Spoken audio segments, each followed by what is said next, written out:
8 years ago, someone sent compromising evidence about Britt's father to her mother's phone. He didn't deny it, but he begged her for forgiveness, asking her to keep the family together for Britt's sake. However, she was determined and immediately filed for divorce, property division, and alimony. After the divorce, Britt's father visited a few more times before buying a new apartment and moving in with his lover and her daughter. Britt's father never forgot about her. He frequently visited, paid for her university education, and when Britt decided to get married, he gifted the young couple a 3-bedroom apartment. He also got his son-in-law a job at his company. A year ago, he even found a job for his stepdaughter. Right after graduating from university, Britt gave birth to a son. Her father adored his only grandchild. Zach was already 2.5 years old, but his grandfather was still eager to carry him around and feed him with a spoon. Britt had never met her father's stepdaughter, Kelly. There had never been a need.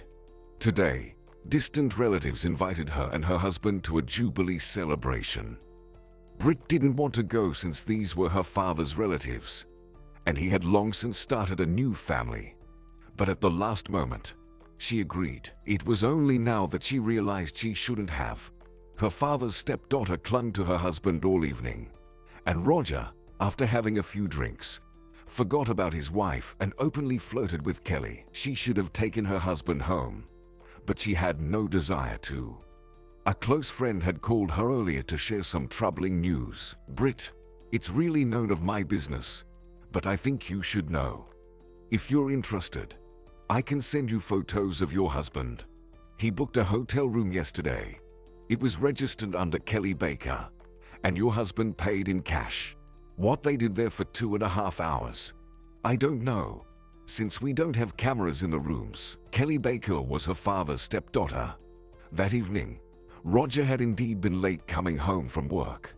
Britt decided to verify the information before confronting Roger seriously. She planned to hire a private detective to follow her husband, but tonight made it clear that wasn't necessary. The sparks flying between Kelly and Roger were evident to everyone. "Well, here I am, sitting with you. If it makes you feel better, I'll sit here all night. You're in a bad mood and won't let me have fun. Fine, I'll sit next to you and drink vodka," Roger said sarcastically, downing another shot, openly staring at Kelly, and refusing to back down. "Tonight, I won't kick you out, but tomorrow you'll pack your things and move in with your lover. Thank God she has her own apartment, so you have a place to go. One thing I don't get, if Kelly has her own apartment, why do you hide and book hotel rooms?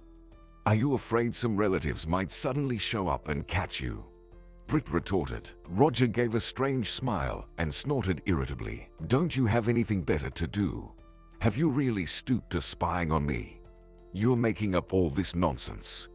It's laughable." Roger had this habit. Whenever she challenged him, he was ready to do anything to prove he was right. Britt didn't respond. She thought she knew her husband well, but today Roger shattered not only her heart, but also the pedestal she had placed him on, polishing it daily. "Let's go home," Britt said. Seeing her father leaving with his girlfriend, she waved to him. He gestured for her to call him tomorrow. Forcing a smile, Britt nodded. "Let's stay a little longer. At least another half hour," Roger replied, reaching for another drink. "Stop drinking. You're already slurring your words." It was disgusting to sit at the same table, watching Kelly devour her husband with her eyes while he played the hero. She wanted to slap him and work out, but she needed to see this play out to the end, so she wouldn't blame herself later for something that wasn't her fault. As soon as her father and his wife left the hall, Kelly instantly moved to the free seat next to Roger. "I'm telling you for the last time. Are you coming with me or staying?" Britt said again. "Aren't you tired of sitting at home? It's been almost 3 years since you've been on maternity leave. Child, house, kitchen, playground. I would have gone crazy with that routine. Take a break," Kelly said. Britt felt her heart race again. The last thing she needed was this upstart telling her how to live her life. "No one asked for your opinion. Are you following in your beloved mother's footsteps? trying to break up another family. Aren't there enough single men for you?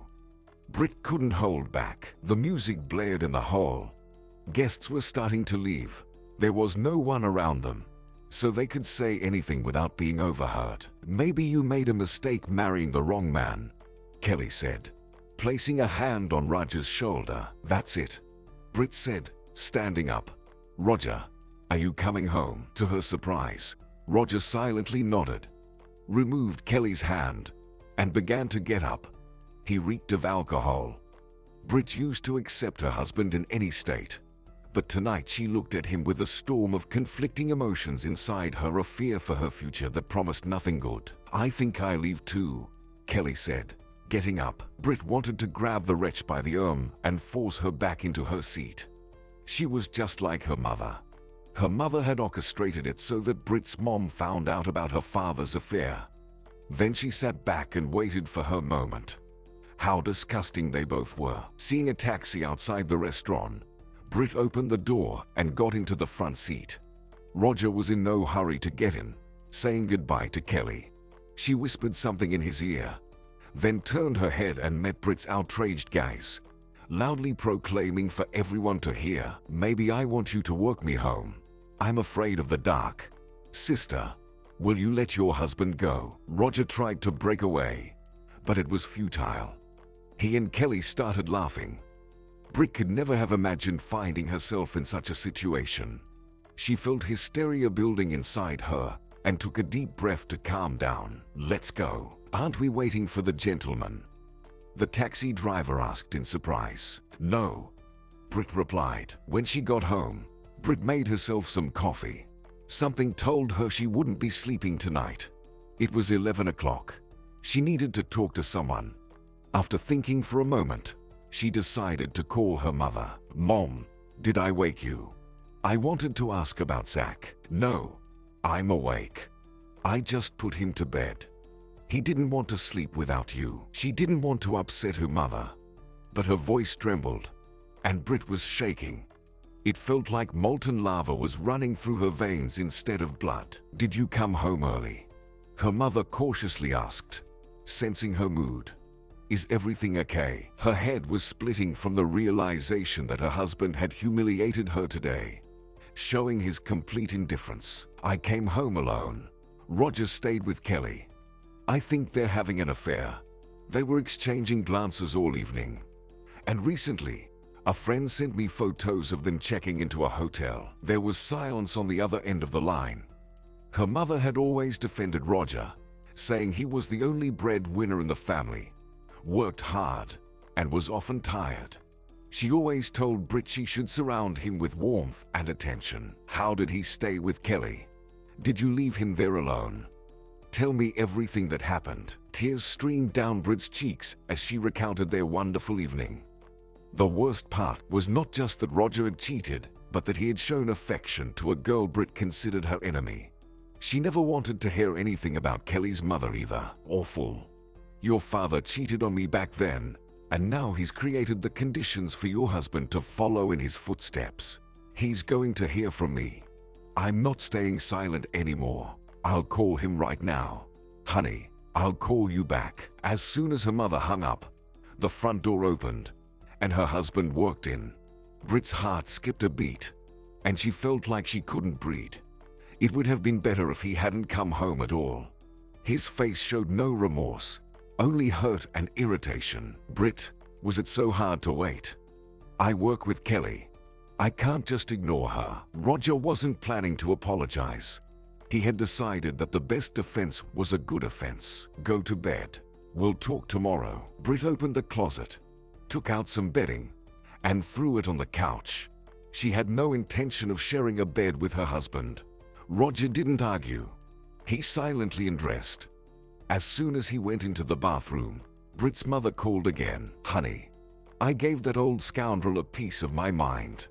Your father said he's coming over right now. So, be prepared. I couldn't persuade him to wait until morning." Her mother paused.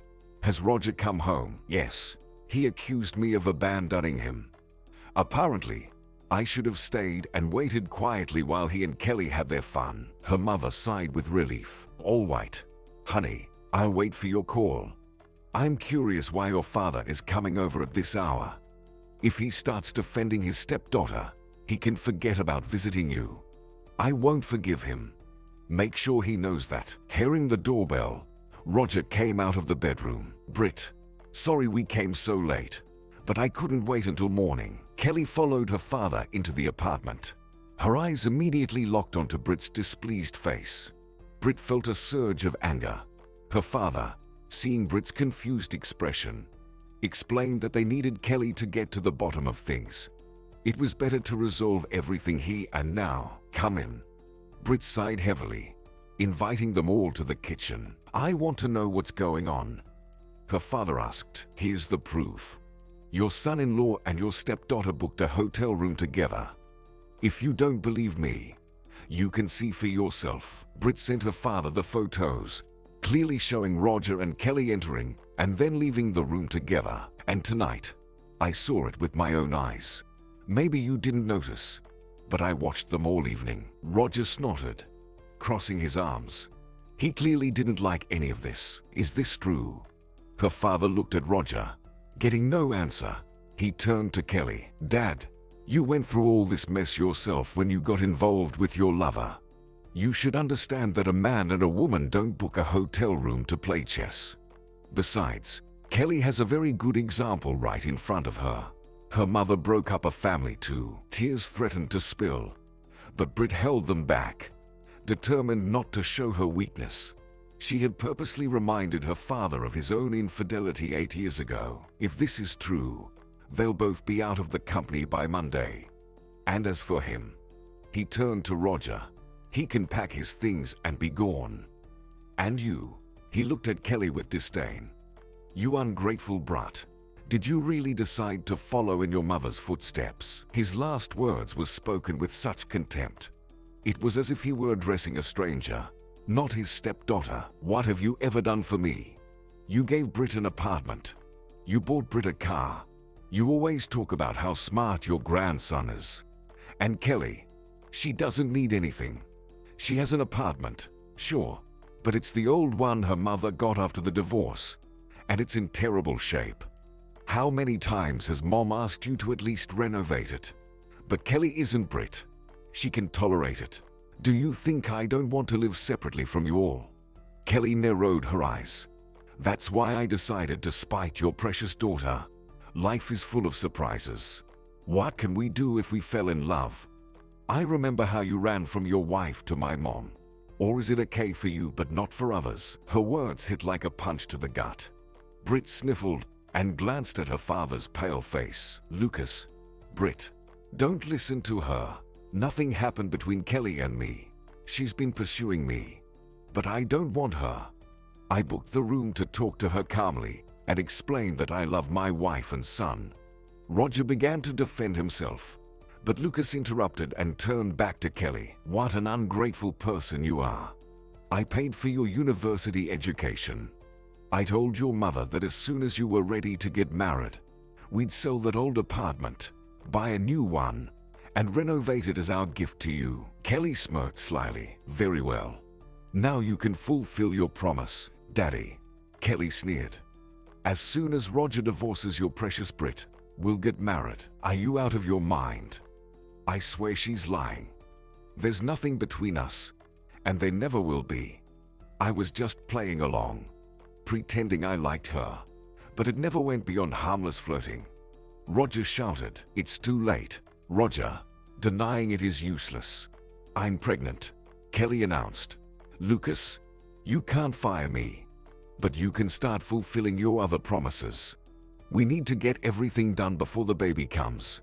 What do you think of my plan, Roger? For a few seconds, everyone was silent. Then Lucas broke the silence by slamming his fist on the table. You don't know me well. If this turns out to be true, you and your mother will move into that old one-bedroom apartment tomorrow. That won't work, Lucas. Kelly sneered again. There are tenants in the apartment. We have nowhere to go. Watching the exchange between his father-in-law and his stepdaughter, Roger finally realized how much he feared losing Britt. He would give anything to never see Kelly again. He had to have been a real fool to get involved with her. Kelly had always envied Britt. When they first slept together, she completely lost her mind. She mocked Britt, saying she was just like her foolish mother. At first, Roger tried to shut her up, but eventually, he stopped paying attention. All right, Kelly is a fool. But you, son-in-law, what were you thinking? Did you really expect me to turn a blind eye to the mess you made behind my daughter's back? You're a grown man. Did you really think Kelly would easily let you go? She's just like her mother. If she sees a goal, nothing will stop her. Lucas sneered, turning his gaze to Kelly's calm face. I repeat, there was never anything between Kelly and me. I love my wife, and I don't need anyone else. Roger decided to deny everything to the end. Britt smirked. From his dotting eyes and trembling hands, she knew he was lying. But even under the threat of death, he would stick to his story and never confess. If you don't believe me, I can show you the photos. There are even a couple where Roger is fully naked. I saved the messages on purpose. I knew they'd come in handy. Kelly pulled out her phone from her purse and started scrolling through the photos. What a snake. When did she manage to take so many pictures? Then, as if mocking, she began reading the messages aloud. Lucas pursed his lips and nodded silently, indicating there was nothing more to discuss. An oppressive silence hung in the room. After sitting in complete silence for a few minutes, Lucas couldn't hold back any longer and addressed Roger. Why are you standing there? Go pack your things. Do you really think Britt will forgive you? He turned to his daughter.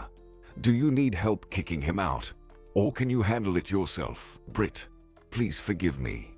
I'm just an idiot. Seeing Roger fall to his knees before Britt, Kelly looked shocked with her mouth slightly open. Lucas snorted, shook his head, and turned away. Don't make me laugh. Get up. You realize your credibility is shot. Pack your things and leave. Thankfully, your mistress provided irrefutable evidence. Otherwise, you'd still be swearing that nothing happened between you two. Roger was still on his knees. Kelly, with her eyes wide with horror, hypnotized him and still couldn't believe what was happening. Lucas was barely holding himself back from attacking Roger with his fists. Are you going to take long? I've already sent a message. Someone will be here in half an hour to change the locks. If you haven't packed your things by then, you'll leave here in your underwear. Start saving, Roger. You'll get your settlement on Monday, and you'll have to find a new job. Lucas turned to Kelly.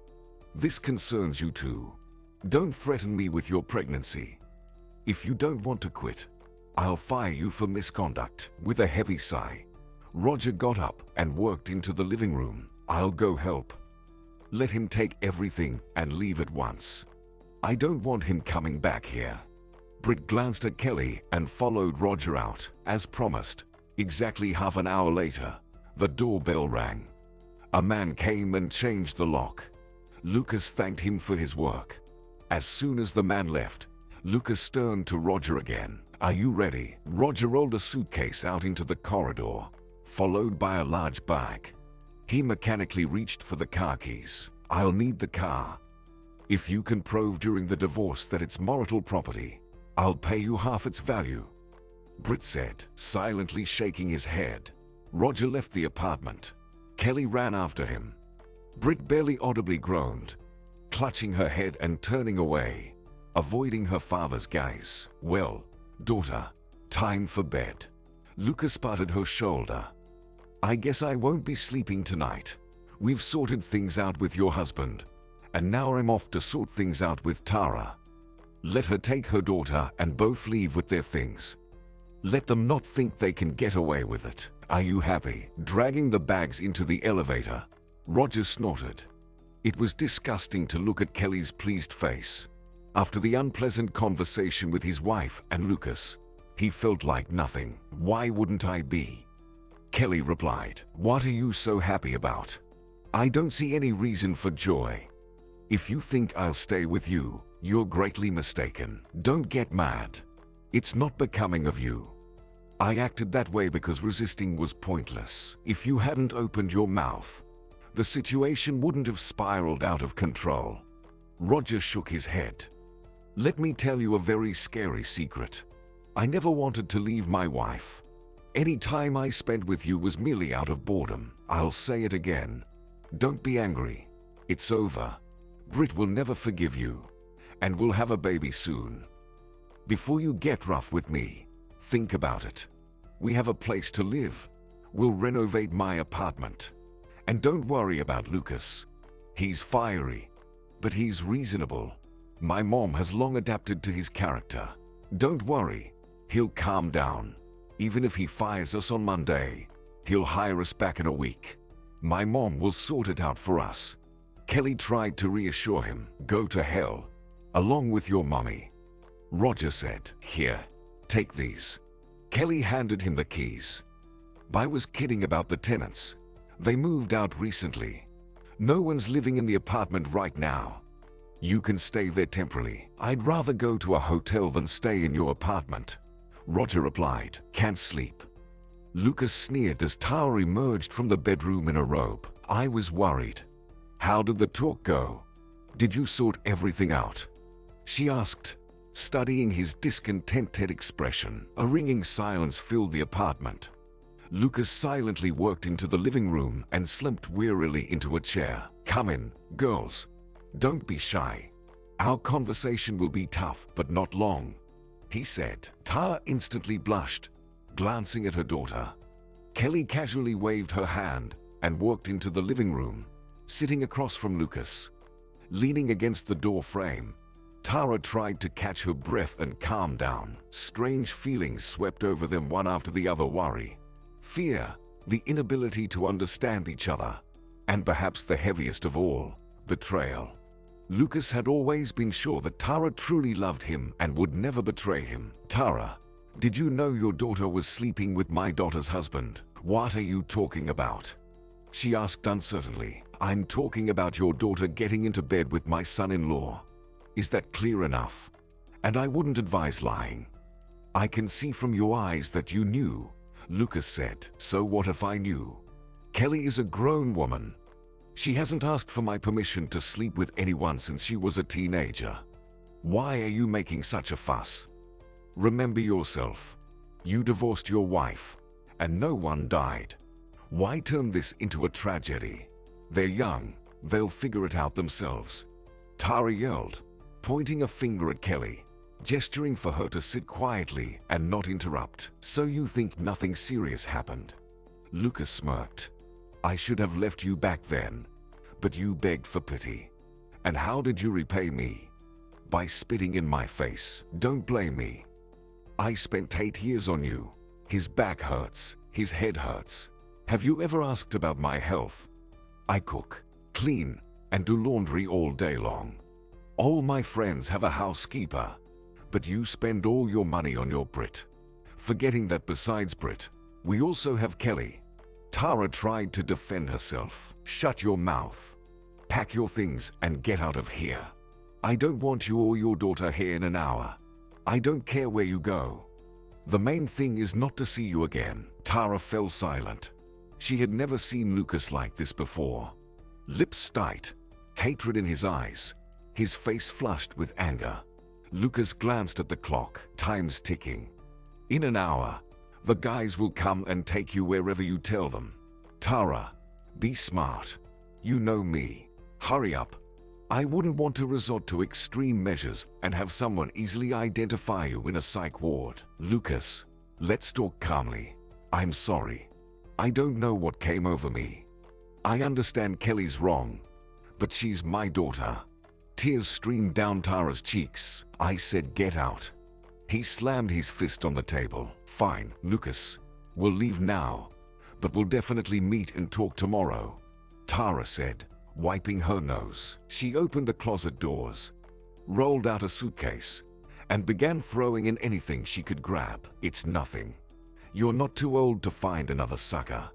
Lucas smirked, watching Tara close the suitcase while Kelly slung a gym bag over her shoulder and opened the front door. You'll regret this, Tara said. They looked at him like two predators, ready to pounce and engage in a duel at any moment. Tara's eyes betrayed hurt, while Lucas's reflected a deserved retribution. "I regret ever getting involved with you, but I have nothing else to regret," Lucas said before Tara closed the door. "Why did you tell Lucas everything? I asked you not to bother Brit yet.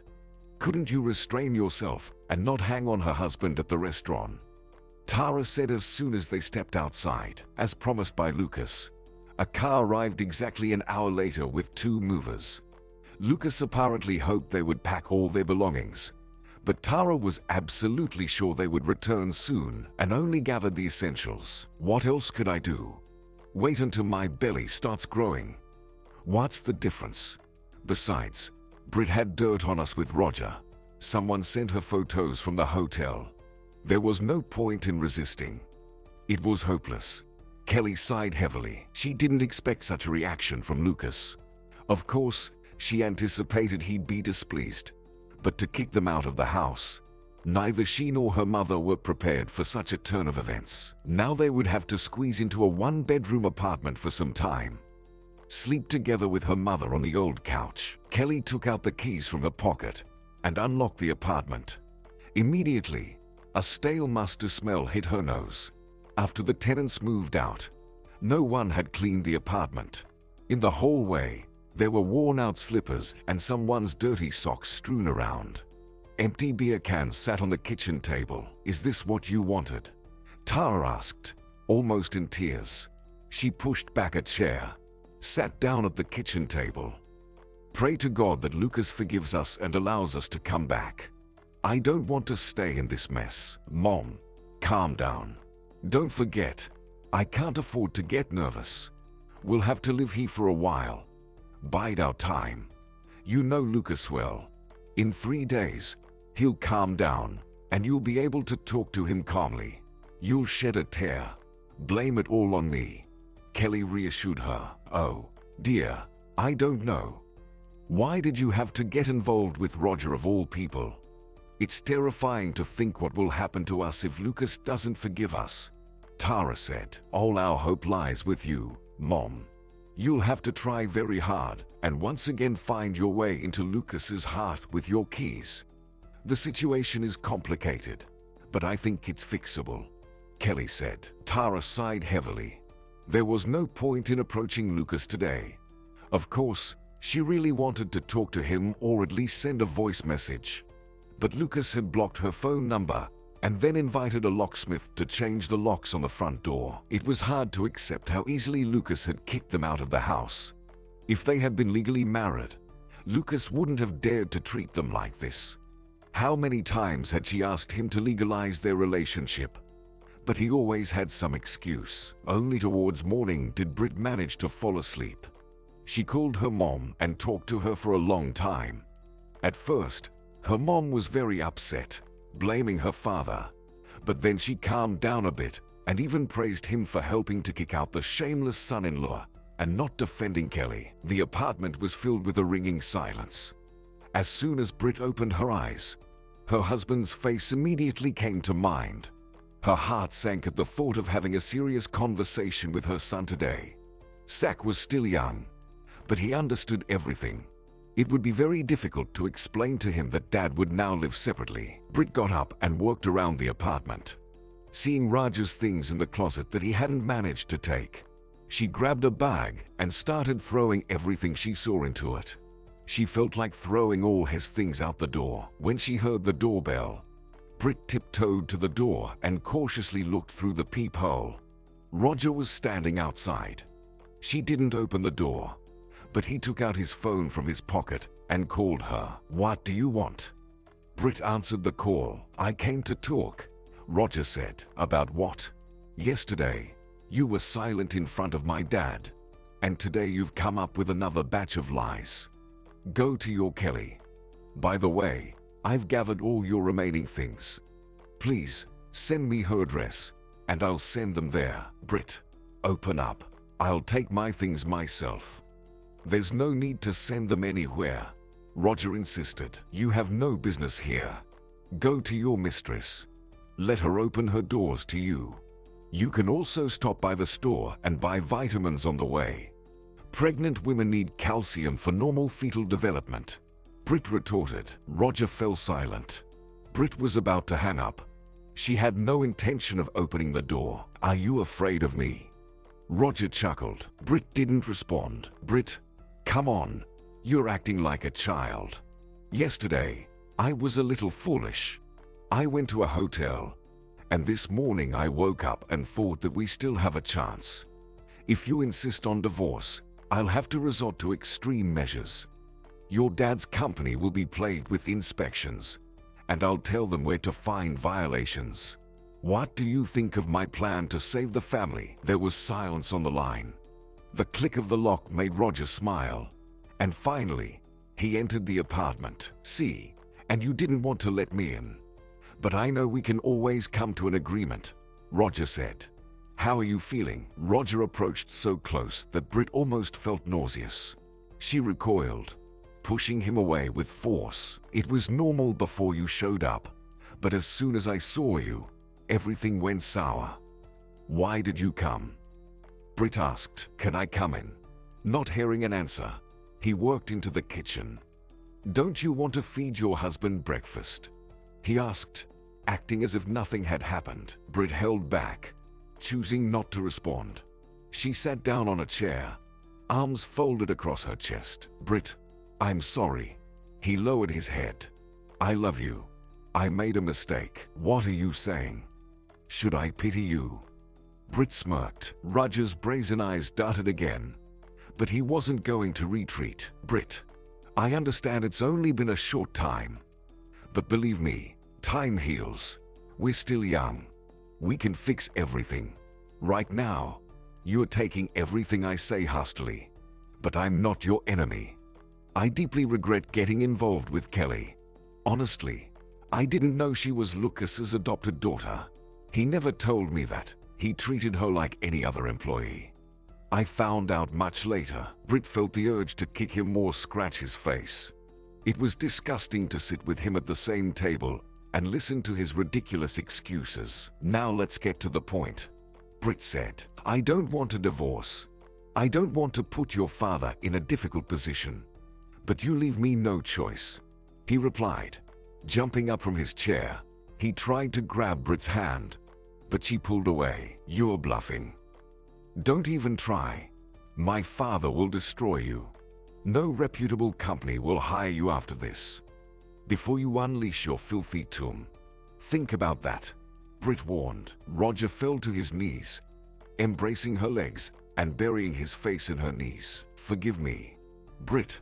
Forgive me. Just don't kick me out. I won't be able to live a day without you. I'll jump out the window or throw myself under a car if you make me leave. My death will be on your conscience. Britt smirked. Well, let him do whatever he wants. Roger completely failed to understand that nothing could be fixed anymore. If you're going to jump out of the window, please go higher, so it's fatal right away. I don't know about Kelly, but I'm warning you now that I won't deal with a disabled person. After yesterday's incident, I don't need you even healthy. Britt retorted. You're so cruel, Roger said. He got up from his knees, adjusted his pants, and turned on the kettle in complete silence. He opened the fridge, took out a jar of jam. Britt, I'm telling you again, it's all in your hands. If you haven't forgotten, I work in the analytics department, and I'm well aware of all your father's schemes. My knowledge is enough to bring hard times to Lucas's company. Roger sighed heavily. He tried to cover her hands with his palm again, but Britt didn't allow it. Any of his touches caused disgust in her soul. Britt, don't look at me like I'm worthless. Do you think I don't understand that you're hurt and upset? But believe me, I'm only doing this so you don't make a mistake. I'm sure that with time, everything will be fine, and we'll be together again. Give me a chance to make amends for my mistake. What about pregnant Kelly? What will you do with her? Britt jabbed. Don't worry about it. I'll handle Kelly myself. If she refuses to have an abortion, I'll slip her a pill. One of my acquaintances already used such a pill. It's 100% effective, Roger said calmly, as if they were discussing something trivial, not a child. Roger, leave. There's no future for us. If my father feared you, he wouldn't have fired you. I'm sure he's got everything under control. Even if you spill dirt on Dad, nothing will change. I can't live with you. No. Brit shook her head. It's not for me. Better to live alone than with someone you don't trust. For a couple of seconds, they just stared at each other. But the next moment, Roger grabbed Brit's wrists, and when she began to resist, he abruptly pulled her off the chair and pressed her against the wall. Roger kissed her passionately. Resisting was futile. Roger was stronger, and the kiss became more demanding. At that moment, the doorbell rang. Are you expecting someone? Roger asked, not letting go of her. My mom should be bringing Zach. Brit lied. Let go. And get out. If you don't leave the apartment in 5 minutes, you'll never cross the threshold again. I promise you. Roger stepped aside, looking at Brit with a displeased gaze as if to make sure she wasn't joking. Ignoring his expression, Brit ran to the hallway and opened the door. Standing on the threshold was Tara, that same stunning blonde who 8 years ago boldly intruded into their family and took away their father. Good morning, Brit. May I come in? Tara asked cheerfully, holding a cake and smiling. What do you need? Brit asked coldly. Roger emerged into the hallway. Surprised, he hesitated. Tara, without waiting for an invitation, confidently stepped across the threshold and closed the door behind her. I wonder if my father knows that you've come to my house, Brit remarked. No, he doesn't, Tara replied, shooting Roger a scathing look. In that case, take your future son-in-law and get out of here. I don't want to talk to you, Brit said firmly. Brit attempted to open the door, but Tara quickly caught on and grabbed the door handle. Roger, I need to talk to Brit, preferably without witnesses. Could you leave us alone for just 20 minutes? Tara requested. Goodbye, Brit said bitterly. You can wait for your future mother-in-law outside. I'm sure she won't be long. Roger grabbed his jacket, and Tara opened the door for him. He finally crossed the threshold and left. While Tara closed the door behind him, Brit took the precaution of dialing her father's number and putting the phone in her pocket. Tara had spent the entire morning preparing herself for a difficult conversation with Brit. She hadn't slept all night. Anxiety about her own future, her daughter's future, mixed with worry, creating a stressful situation and preventing relaxation. Would you like some tea? Tara offered Brit the cake. We can do without a tea party. Speak your mind and leave, Brit retorted. Tara smiled, delicately placing the cake on the key shelf. Why are you so agitated? I've come to you in peace. Essentially, we're close people. Seeing Brit's surprised expression, she smiled again. The audacity of this woman knew no bounds. Her energy was infused with boldness and determination. Yes, Brit, I lived with your father for 8 years. And now, because of you, I have to participate in pointless family disputes just because Lucas's adopted daughter fell in love with your husband. It means you, Brit, didn't satisfy Roger well enough if he decided to seek love in my daughter's bed. Brit chose to remain silent. Each word felt like a blow to her temples. She stared at Tara with disgust, not intending to hide her revulsion. If you're done, goodbye, or rather, farewell, and try to forget this address.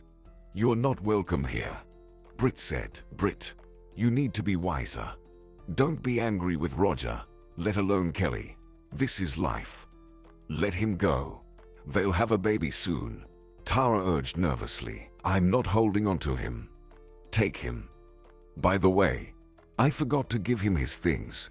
Brit gestured to the bags. All right, we've settled one question. It's good that you kicked out your husband, but now you need to talk to your father.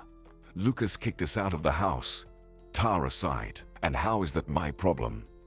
Brit scoffed. Tara took her phone out of her purse, read the incoming message, smiled slightly, squinted, reread the text, then leisurely put the phone back into her bag. "All right, Brit. I'm also a mother, soon to be a grandmother.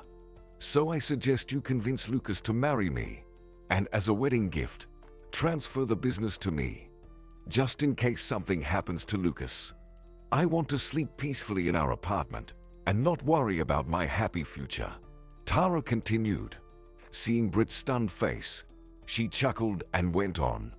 "At first, I wanted to arrange for you to be beaten up, but then I decided to show some mercy and leave you alone. You're a smart girl. I hope you can persuade your father to make the right choice. You are probably the only person Lucas listens to." A wave of primal fear ran down Brit's spine. She was about to take a step toward Tara and throw her out of the apartment. But Tara reached out her hand. "Don't rush to conclusions. Call your mom. She's so absent-minded. First, she missed her husband, and now she's running around the supermarket looking for her grandson. You can call her and warn her not to worry. If you want Zach to be safe, I advise you not to go to the police. Behave yourself, and nothing will happen to the child. Consult with your dad. Tell him I'm waiting for his call and ready to talk. But I warn you, we'll play by my rules from now on." With trembling hands, Brit took her phone out of her pocket. Dismissing her father's call, she dialed her mom's number. "Brit, I don't know what to do. I'm running around the supermarket looking for Zach. I barely turned around, and this little rascal disappeared somewhere." Her mom's voice came breathlessly through the phone. While Brit was talking to her mom, she didn't notice Tara leaving the apartment. She needed to pull herself together and not fall into hysteria. Her hands, damp with sweat, clung to the phone. Her father's number lit up on the screen. "Dad, your Tara kidnapped Zach," she shouted. "I know. I heard everything." "Brit, give Tara the phone," he replied. "She's not here." While I was talking to Mom, she managed to leave. "Brit, get a grip. If a single hair falls from my grandson's head because of that scumbag, there will be nothing left of her. I'm on my way to the store now. I've already called your mom. She's contacted the supermarket administration. They're tracking Zach's movements on the cameras. Let's hope Tara is just bluffing. Stay home. Try not to occupy the phone for too long. As soon as the situation clears up, I'll call you immediately." Lucas declined the call. Again, the trembling that couldn't be suppressed. With wide eyes, Brit stared at one spot until her father's call rang again. "Brit, Zach really was kidnapped. Some guy took him out of the store. He put him in a car with dirty license plates and drove off in an unknown direction. We haven't informed the police yet. Your mom and I are on our way to Tara's.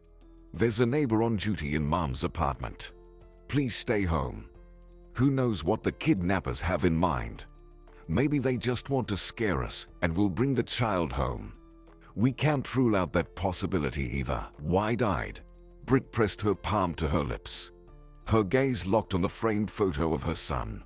Tears involuntarily streamed down her cheeks. "I should have recorded that scoundrel instead of calling Dad," Brit said. She dialed Roger's phone number. "You scoundrel. Villain. I hate you. It's all because of you. Go to hell with your Kelly." She began to scream. Roger asked her to explain what happened. Sobbing choked her and made it difficult for her to speak. "Your new mother-in-law kidnapped Zach. If anything happens to my child, I'll buy a gun and empty the whole magazine into you. Scoundrel. Go to Kelly's. If the child isn't home in an hour, you're definitely done for. And also, if Kelly demands an official relationship with you in exchange for our son, don't refuse. I hate you so much. It's all because of you. When we divorced, I shouldn't have let our daughter near you. I knew perfectly well what your mistress was like. I didn't want to disappoint you and tell you how she came to me then and tried to threaten me," Laura said, wiping away tears. "Why didn't you ever tell me about it?" Trying not to get distracted from driving, Lucas murmured barely audibly, watching as his ex-wife literally dialed Tara's phone number every 3 minutes. but hearing only the number you are calling is currently not available on the line because I couldn't bear to see you. Scoundrel. If anything happens to Zach, I'll curse you completely. You won't come near our daughter or grandson. Enough. You destroyed your family, ruined your daughter's family, and now you've reached your grandson. Parking the car near the old building, Lucas jumped out of the car first. Laura rushed after him. Without waiting for the elevator, skipping over 2 steps, they reached the 4th floor in a matter of seconds.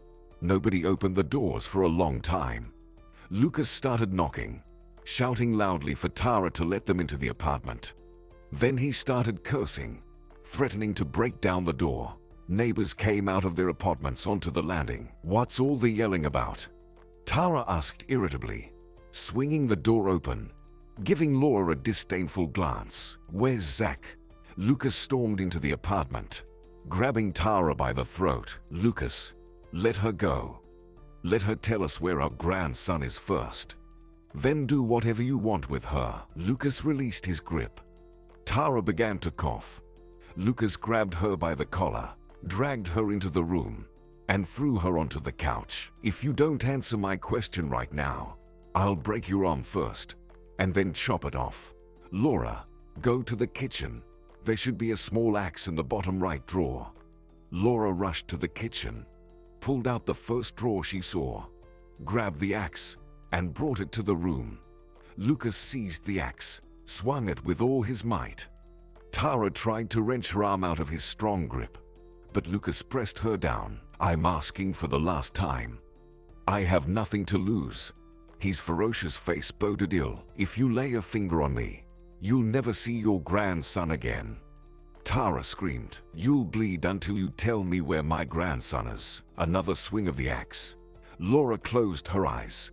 She had never seen Lucas like this. His face was fierce, his eyes furious. He confidently swung the axe again. There was a deafening scream from Tara, followed by a cry. Zach is with the neighbor. He's in apartment 32. Lucas lowered the axe, pulled out some tape from his pocket. He didn't even understand why he had taken it. He taped Tara's mouth shut, and together with Laura, they bound her hands and feet. Pray. If you lied, I'll definitely chop off all your limbs, Lucas said. Someone knocked on the door. Laura cautiously looked through the peephole. It's Roger. What if he's with them? She whispered quietly. Open it, Lucas commanded. Without a word, Roger and Laura went down to the 3rd floor and knocked on apartment 32. The door was opened by a young guy. Behind him stood Kelly.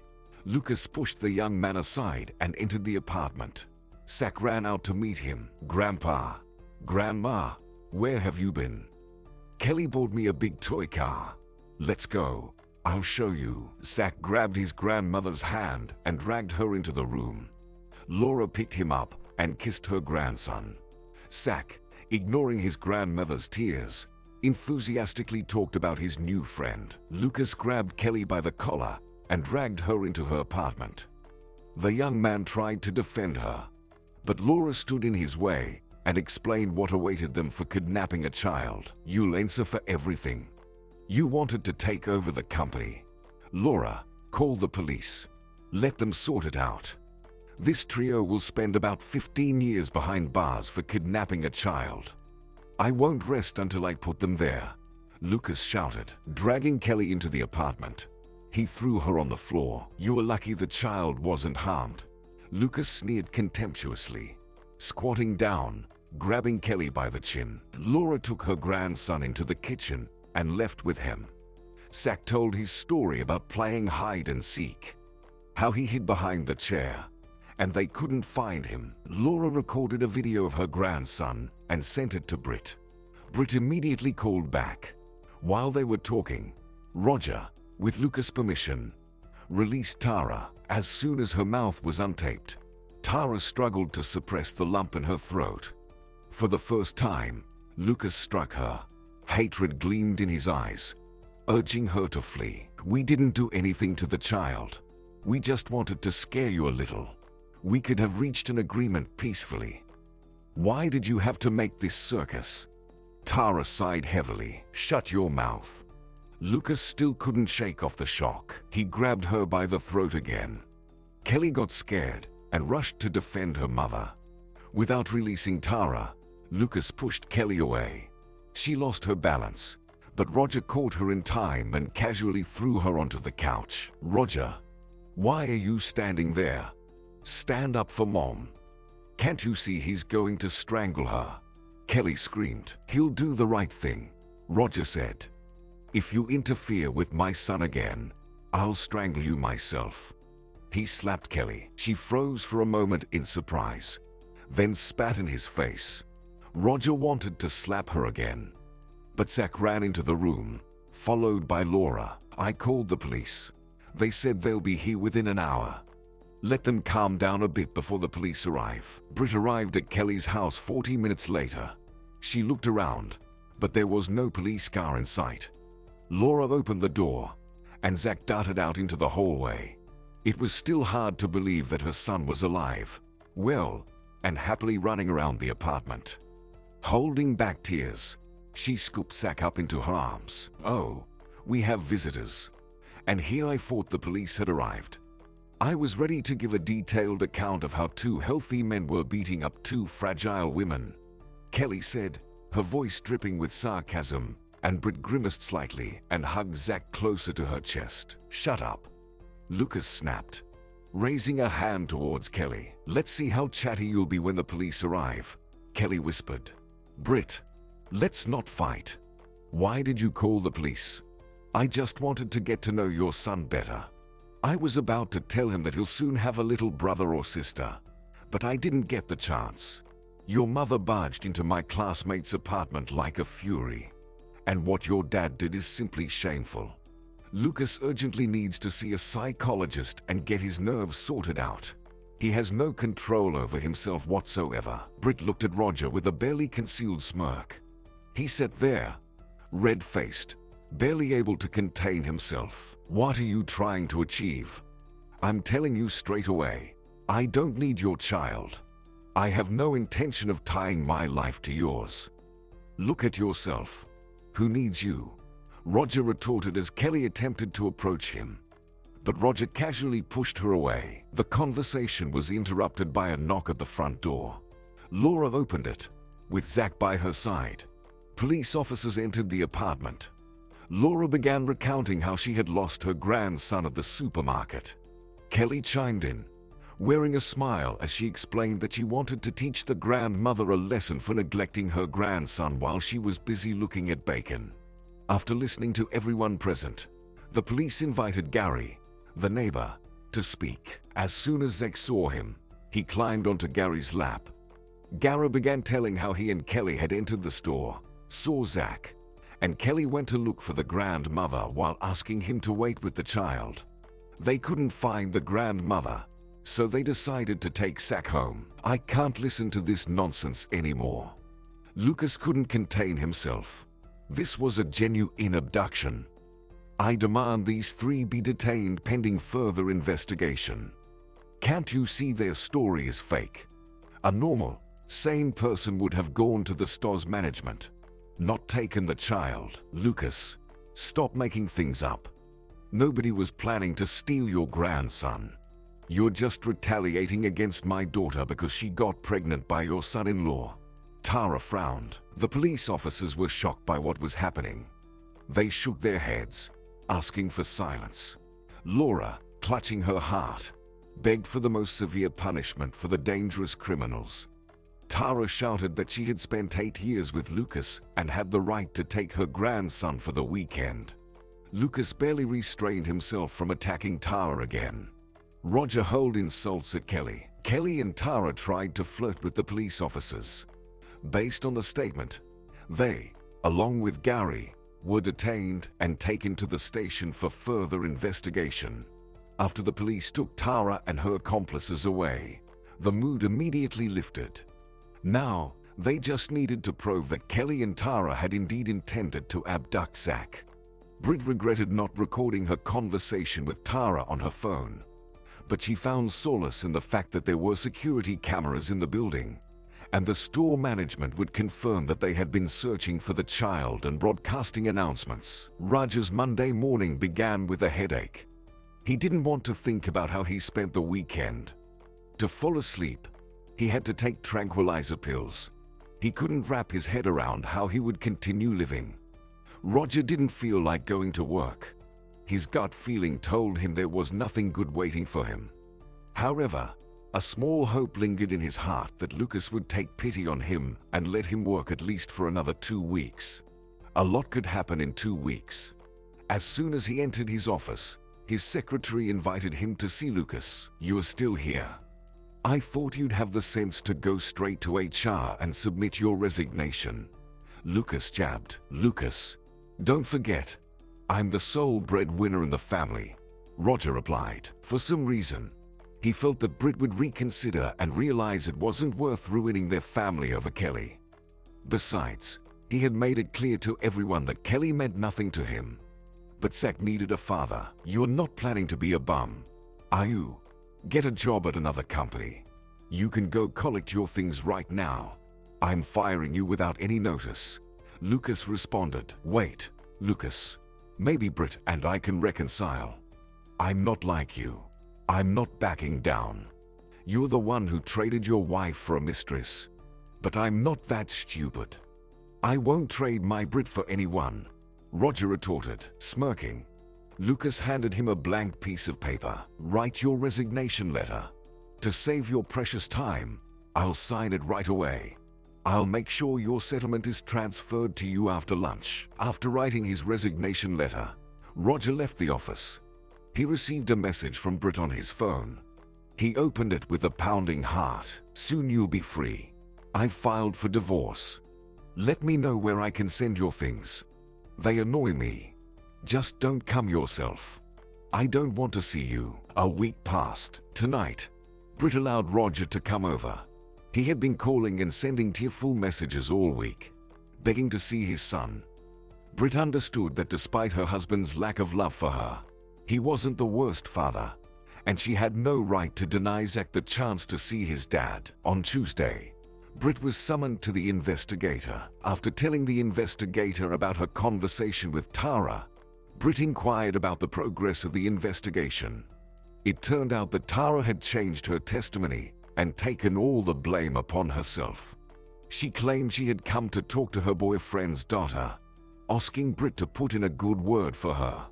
As she was about to leave, she received a message from her daughter. Kelly wrote that she had seen Zach in the store. The child was wandering around the supermarket without any supervision. Tara quickly figured out what was going on. She lied to her daughter, saying that Britt had asked her to take the child because Grandma wasn't feeling well. Gary happened to be near Kelly by chance. Tara insisted she hadn't intended to hide anything.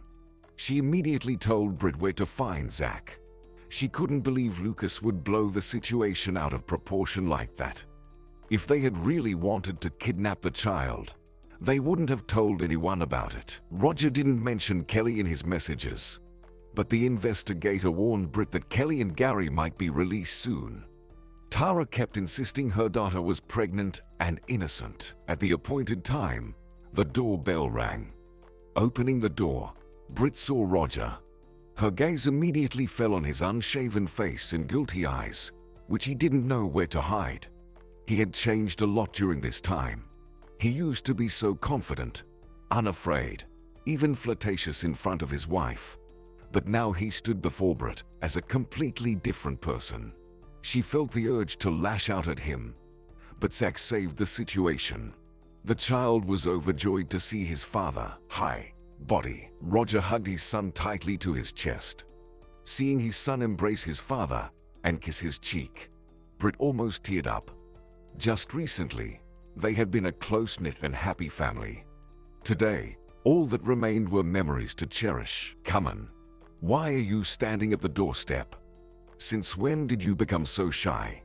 You can go to Zach's room with him. He's been waiting for you all day, asking when Daddy will come," Britt said. With a scoff, Britt headed to the kitchen. Roger followed her, with a contented Zach perched on his shoulders. Inside, everything turned upside down again. Why did she allow Roger to meet with their son? Now, for the sake of her son, she would have to act like a gracious host and endure his presence. How are you? Are you still angry with me? Roger continued without waiting for an answer. Brit, you have no idea the hell I'm living in right now. I want to beg for your forgiveness. Maybe not now or tomorrow, but I still hope for your understanding. Please, don't repeat your mother's mistakes. Give me one last chance. Don't waste your time. Get on with your life. By the way, how's Kelly? She replied. These days, she hadn't spoken with her father. Usually, he always updated her on how things were progressing. But 3 days ago, he had to leave on an urgent business trip. Kelly and Gary were released, Roger said dryly, taking his son off his shoulders and placing him in a high chair. What? I didn't know that. And Tara, it was terribly upsetting and painful to hear about it. Everyone knew that Kelly had been actively involved in the kidnapping. If Tara decided to take the blame, then she must have had very strong reasons. Tara was kept in custody. She had some savings. Now Kelly is looking for a lawyer for her. Roger lowered his gaze. Do you live with Kelly? Brit unexpectedly asked. No, of course not. I'm not going to live with her. I finally rented an apartment. I'll pick up my things from you today. Sorry for the temporary inconvenience with my bags. It was very difficult for Brit to talk to Roger. His face displayed all shades of genuine resentment, as if he had been unfairly punished. How do you know about Kelly? Oh, right. I completely forgot. She's expecting your child, Brit remarked. When she was released, she called me right away and asked me to come. She said it was about our child together. I hoped she would ask for money for an abortion. Roger frowned. I went there, and they were celebrating their release with Gary. There was wine on the table, some kind of strange snacks. Kelly was already drunk. She started accusing me of slapping her. Then she remembered that I didn't defend her mother. I hoped that if she was drinking wine, she definitely wouldn't plan to give birth. I asked her when she was going to the clinic, hinted that she shouldn't delay it. She started laughing, and then said she wouldn't have an abortion, and that deciding to relax and have a drink was nothing to worry about. Can you imagine who she'll give birth to? She started screaming for me to bring my things to her place urgently because she can't live alone. In short, today I bought a pill. Tomorrow I'll visit her and slip her this damn pill, and I'll finally be able to sleep peacefully. Then Kelly will thank me. Someone like her shouldn't be giving birth. Silence hung in the kitchen. Roger barely uttered, "Do you judge me? If you do that, I won't judge you. I'll despise you." Brit replied, "Why do you involve me in your vile plans? Don't you understand that your actions are simply disgusting? You and Kelly make a fine pair. One kidnaps children, and the other, horrible. How far you've fallen. It's a good thing we're getting divorced soon. I shared it with you because you're the closest and dearest person to me. Think about it yourself. Why breed monsters? Or do you think Kelly is capable of giving birth to a normal child? She won't be able to tie me to her. I don't change my decisions. Fine. You'll answer to your conscience. And now leave. I don't want to see you. I regret allowing you to meet with our son. Your visits only bring distress. I can't forbid them, of course, but try not to come until the divorce is finalized." Hi. All day, Roger debated whether to go to Kelly's or not. Today was his first day at his new job. He hoped Lucas would reconsider and call him back, but it didn't happen. "Hi. Where are your bags?" Kelly asked, surprised, as she opened the door. Roger had forgotten that he had promised to move in with her along with his belongings. "They're in the car. I'll bring them in later. I brought you some strawberries with cream and a cake." His hands were shaking from nervous tension. Roger had hardly slept all night. His wife's hurtful words kept replaying in his mind. Every time he closed his eyes, Brit's stunned face appeared before him. There was even a moment when he wanted to abandon his plan, but ultimately common sense prevailed. Roger stepped into the kitchen. When he saw Gary sitting at the table, He paused for a moment. Gary seemed to be spending more and more time at Kelly's apartment lately. Or maybe he wasn't leaving at all. "Hey." Roger extended his hand. Gary responded to the greeting and took another glass from the cabinet. Only now did Roger notice a bottle of red wine and a cheese platter on the table. "Are you still celebrating your release? Kelly, haven't you forgotten that pregnant women shouldn't drink?" Roger tried to speak calmly, but inside, anger was coiling up into one huge knot. Were they drinking alcohol for days on end? "Everything's under control," Kelly replied. Only now did Roger notice Kelly's speech starting to slur again. "I hired a lawyer for my mom today, and Gary just came over after work," Kelly explained. "I see," Roger said and turned to Gary. "Gary, could you leave Kelly and me alone? We need to talk, preferably without any witnesses." "No," Kelly answered instead of him. "Gary isn't going anywhere. And if you're hoping to slip me those pills to induce a miscarriage, you're out of luck. Your Brit called me last night and spilled everything." Kelly smirked, glancing at Roger's bewildered face, while Gary silently clenched his fists. "Think before you speak." "What does Brit have to do with this?" Roger asked, sincerely hoping that Kelly was just messing with him. "I'm saying what I mean. And what are you thinking you're doing? If we find those pills on you, I'll file a police report." Kelly fetched some tape from the drawer and handed it to Gary. "Are you giving them up or not?" Roger glanced sideways at Gary. This couple had prepared well for his arrival. "Kelly, I'm tired of arguing with you. Let's talk normally. A child should be wanted by both parents. But what do we have here?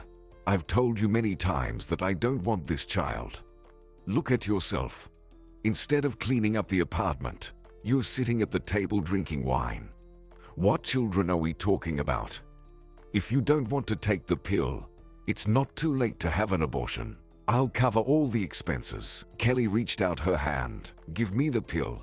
I'll feel much better having it." Roger pulled the pill out of his side pocket and handed it to Kelly. "You're a fool. I'm trying for your sake. Where will you bring up the child?"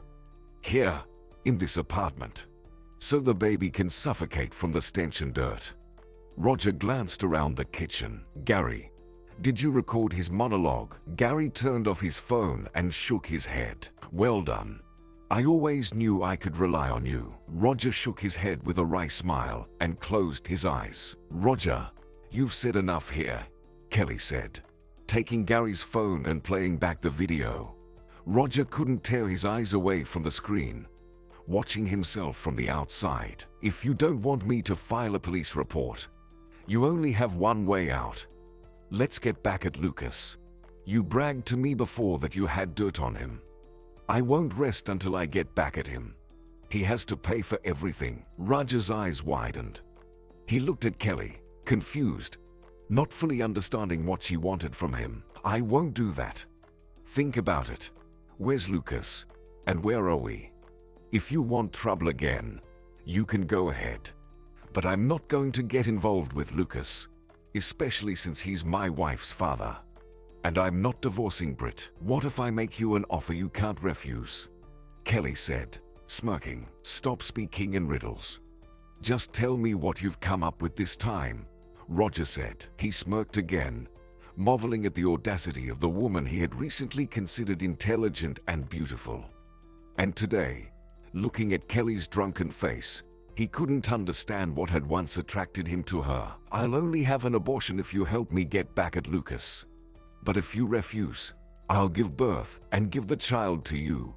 Do as you wish," Kelly said. "I have the impression that you're leading me on. Besides the test you could have found near the trash can, I haven't seen any other evidence," Roger replied, not taking his eyes off her surprised face. "Darling, can you at least be yourself now and not pretend that I'm indifferent to you? During the time we've been together, I've studied you well and see that you can't admit obvious things. You should have left your Brit long ago and come to me.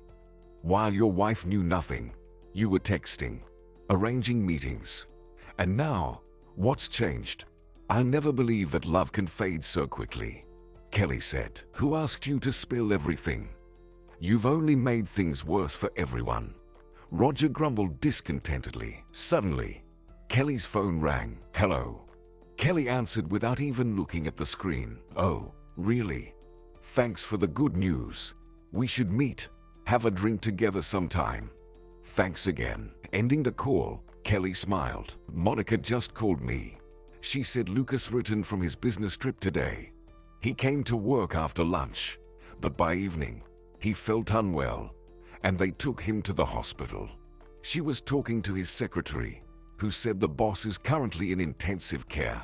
Heart attack." Kelly smirked. There was so much venom in her voice that it was hard to believe they had lived with Lucas under the same roof for 8 years. She said something else, but Roger wasn't listening anymore. The thought immediately flashed through his mind. He must call and support Britt, offer her his help, and perhaps their shared grief will unite them. "So, Gary, can you find someone who can easily open Lucas's apartment for me?" Kelly said. "I urgently need to get some of my personal belongings. I didn't think Lucas would end up in the hospital. I only took the essentials with me." "I see you can't live without adventures." Roger sneered. "What's the problem? I'm actually registered there. I have the right to be in the apartment, and no one can reproach me for it. There's a safe in the apartment. I'm sure I can easily guess the code. It's definitely going to be a combination of numbers related to his daughter's or grandson's birthday. So, Roger, if you want to live peacefully, write down the birth dates on a piece of paper. And just in case, write down the birth date of your mother-in-law. I think he still hasn't forgotten his Laura." Roger widened his eyes in disbelief. "I think it's time for you to be sent to a psychiatric hospital. I'm not going to write anything for you. And I warn you, I'm not going to cover for anyone," Roger retorted. "And if I take the pill you brought right now?" Kelly asked, a sly smile playing on her lips. Roger hesitated slightly, looking at Kelly. "I agree. Go ahead and take it." Kelly took out the pill, poured some water into a glass, and without blinking, swallowed the pill and washed it down. "Now it's your turn," she said to Roger. "To put my mind at ease, let's wait for 30 minutes. Otherwise, I'll write, and you'll just put 2 fingers in your mouth and then start blackmailing me again." "I don't want to take any risks," Roger said. A shiver ran down his spine at the mere thought of what would happen if Britt found out that he was involved in the burglary of her father's apartment with Kelly. He didn't want to get involved in this adventure, but there was no other choice. "And if the numbers don't work?" Roger asked, smirking. "I'll buy the exact same safe. Take the old one and put the new one in its place. I'm sure there's a lot of interesting stuff in the safe," Kelly replied. After giving Kelly the information she was interested in, Roger stood up, no longer wanting to talk to them. He glanced at Gary. "What's your interest? Why do you keep helping her? Aren't you tired of living quietly?" he asked. Furrowing his brow, Gary shrugged. "I owe Kelly. Back in 10th grade, we went on a hike. While swimming in the lake, I got caught in a whirlpool. If Kelly hadn't seen and rushed to rescue me, I would have drowned for sure," Gary replied. "Since then, we've been friends. Good luck to you. I hope your adventure is worth it. Just one request. Don't involve me anymore. Let's pretend I didn't hear anything, and you didn't see me." "Agreed," Roger said. "When I become rich, you'll come running to me yourself," Kelly said and waved her hand. Roger hurried out onto the street. He tried to convince himself that he no longer needed to worry about Kelly's pregnancy. As for Lucas, well, he brought it upon himself. As Kelly had suspected, Lucas had set the safe code to his grandson's birthday. Opening the safe, Kelly was pleasantly surprised to find money and 2 folders of documents inside. Packing everything into her bag, Kelly closed the safe. She calmly worked through the apartment once more, tossing a couple of bottles of expensive wine into her bag, grabbing a few items of clothing, and then left. Gary was waiting for her in his car in the neighboring yard. "Let's go," Kelly commanded as she hopped into the front seat. "I opened the safe. Got the money and documents. Locked up the apartment. There's a set of spare keys in the cabinet. Kelly said while Gary adjusted the steering wheel. We'll need to visit the hospital. Check on how Lucas is doing. And just in case, swing by the church. I want to pray for his peace. If he doesn't recover, it'll make things easier for everyone. No man, no problem. Gary flinched at her words. He turned his head, looking at Kelly intently, as if trying to find a catch in her words. Where was that kind-hearted girl who jumped to save him without hesitation, even though she could have perished herself? Promise me you won't do anything illegal again. Gary demanded coldly. I don't need anything else. I just took what's mine. If Lucas doesn't understand the easy way, he'll have to learn the hard way. Next time, he'll know better than to mess with me and Mom. Kelly replied cheerfully. But in the next second, her face contorted in unbearable pain in her lower abdomen. Kelly, what's wrong? Are you okay? Kelly, Gary shouted. No, I'm fine. It'll pass. I'm already feeling a bit better. She barely managed to say. Don't worry. Let's go home. I'll rest for a couple of days and be good as new. Maybe we should go to the hospital. You look pale, Gary suggested. If anything happened to Kelly, he'd never forgive himself. After all, he had proposed to her, suggested leaving her Roger, and the child wasn't a problem. He would have adopted him. Which hospital? Gary, let's just go home. Kelly replied after catching her breath. Nothing to worry about now that she had the money. The main thing was to restore her shaken health first, then get her mom released. And when her mom was free, they would figure out how to move forward together. If you feel unwell, call me anytime, Gary insisted. Pulling into the yard, Gary searched for a parking spot. After turning off the car, he looked at Kelly again. She rolled her eyes in pain, opened her mouth, and took a deep breath. Kelly, let's call an ambulance. I can't watch you suffer like this, Gary insisted once more. Just take the bag and walk me to the apartment. I'll handle the rest. Kelly grumbled reluctantly. All right, Gary replied. I hope you know what you're doing. Sitting in the doctor's office, Laura felt out of place. If it weren't for Britt, she would never have gone to the hospital to see Lucas. Why should she care about him anyway? Lucas had emergency surgery. They put in a stent, opened up an artery. Right now, he's in the ICU. Once he stabilizes, they'll move him to a regular ward. The doctor said. How is he? She asked again, glancing at the time absent-mindedly. We've done all we can. Now it's just a matter of praying and hoping Lucas's health holds up. The doctor replied, jotting down a phone number on a piece of paper. This is my number. Feel free to call tomorrow. Thank you. I'll definitely call. I hope Lucas gets better. Laura wiped away a tear. Always hope for the best, the doctor said, handing Laura the paper. As soon as Laura left the office, she dialed Britt's number. Britt, Lucas had surgery. The doctor says he came through it okay. So relax. The doctor gave me his number. We'll call him for updates. The only thing I thought of is that we need to get into his apartment and gather the necessary things for the hospital. His secretary called me earlier, said the keys to the apartment, car, and garage are in her safe. I'll go see her tomorrow. Get the keys, go to the apartment, and gather what we need for the hospital. Britt said. Britt, I thought you were at the hospital. Someone from my old job called and said Lucas was taken to the hospital with a heart attack. Roger hoped to see his wife in tears, but seeing no tears on her face, he was greatly surprised. Why did you come? I'm already feeling terrible, she grumbled, but eventually stepped aside and let Roger into the apartment. Zach immediately jumped into his father's arms. Why? Did you think I'd abandon you in such a tough moment? If you want, go to the hospital, and I'll stay with our son, Roger said, embracing Zach. Mama went to the hospital. Right now, Dad is in the ICU. They're not letting anyone in. Britt, why did you warn Kelly about the pills? I never expected such a betrayal from you, Roger said, offended, and you wanted me to keep quiet. God forbid something happens to your Kelly. I don't want to live with that sin," Britt replied. A heavy silence fell in the room. Britt had no intention of justifying herself to this scoundrel. At that moment, his phone rang. Seeing Kelly's number, Roger glanced at Britt and deliberately declined the call. But Kelly called again. "What now?" Roger answered. "Roger, I'm feeling unwell. Please come over. I'm scared. I'm shaking all over." Kelly barely managed to speak. "Are you drunk again?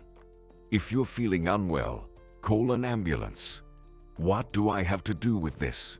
Roger replied. When the line went dead with short beeps, Roger realized that Kelly had lost it and hung up. "Why is she feeling unwell? Did you make her take the pill after all?" Britt asked, squinting. "Britt, calm down. Kelly's just acting up, thinking I'll fall for her silly tricks. I gave her the pill as a keepsake. She was planning to flush it down the toilet. What she did with it, I don't know and don't care. Don't clutter your mind with nonsense.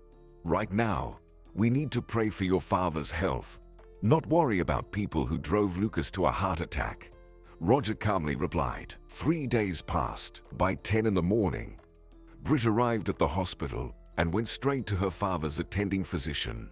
She had been in constant contact with Cobbin, and last night he informed her that Lucas was doing much better and would be transferred to a regular ward tomorrow morning. Britt stopped by the office, picked up the keys to the apartment from the secretary, then went to Lucas's place and gathered the necessary things. Dad. Lucas lay on the bed, reading messages on his phone. "Britt, thank you for not abandoning this old man." A happy smile appeared on his pale face. Britt sat on the edge of the bed, adjusted the blanket, gently hugged and kissed him on the cheek. "You look not bad at all. When I was coming here, I was afraid to see a feeble old man. But you're still strong," she exclaimed. "Don't mock me." Lucas smiled again. "I can't wait to go home, Dad." "No. Cobbin warned me that you'll be in the hospital for at least 10 days. Then you'll have to take necessary tests, get a CT scan, and only then will they decide if you can go home. And you'll have a long rehabilitation afterward," Britt said sternly, taking his hands in hers. "Here we go." Lucas grumbled discontentedly. "Britt, does your husband even help you? How are you and Zach managing? If you need money, you can take it from my safe. You have the keys to the apartment and the code." Britt cut him off. "Dad, you are not thinking straight. I have money. As soon as Roger got his settlement, he transferred a good amount to me. So don't worry." Britt reassured him. "All right," Lucas said. "And also," Britt continued, "Mom and I discussed it, and I wanted to take you to my place after you discharged. But Mom decided to take you to her apartment for the time being. How do you feel about that?" Britt didn't tell her father what it took to persuade her mother. At first, her mother was strongly against it. "I'm fine with that," Lucas said uncertainly, still not believing what was happening. "That's good. We've solved one problem.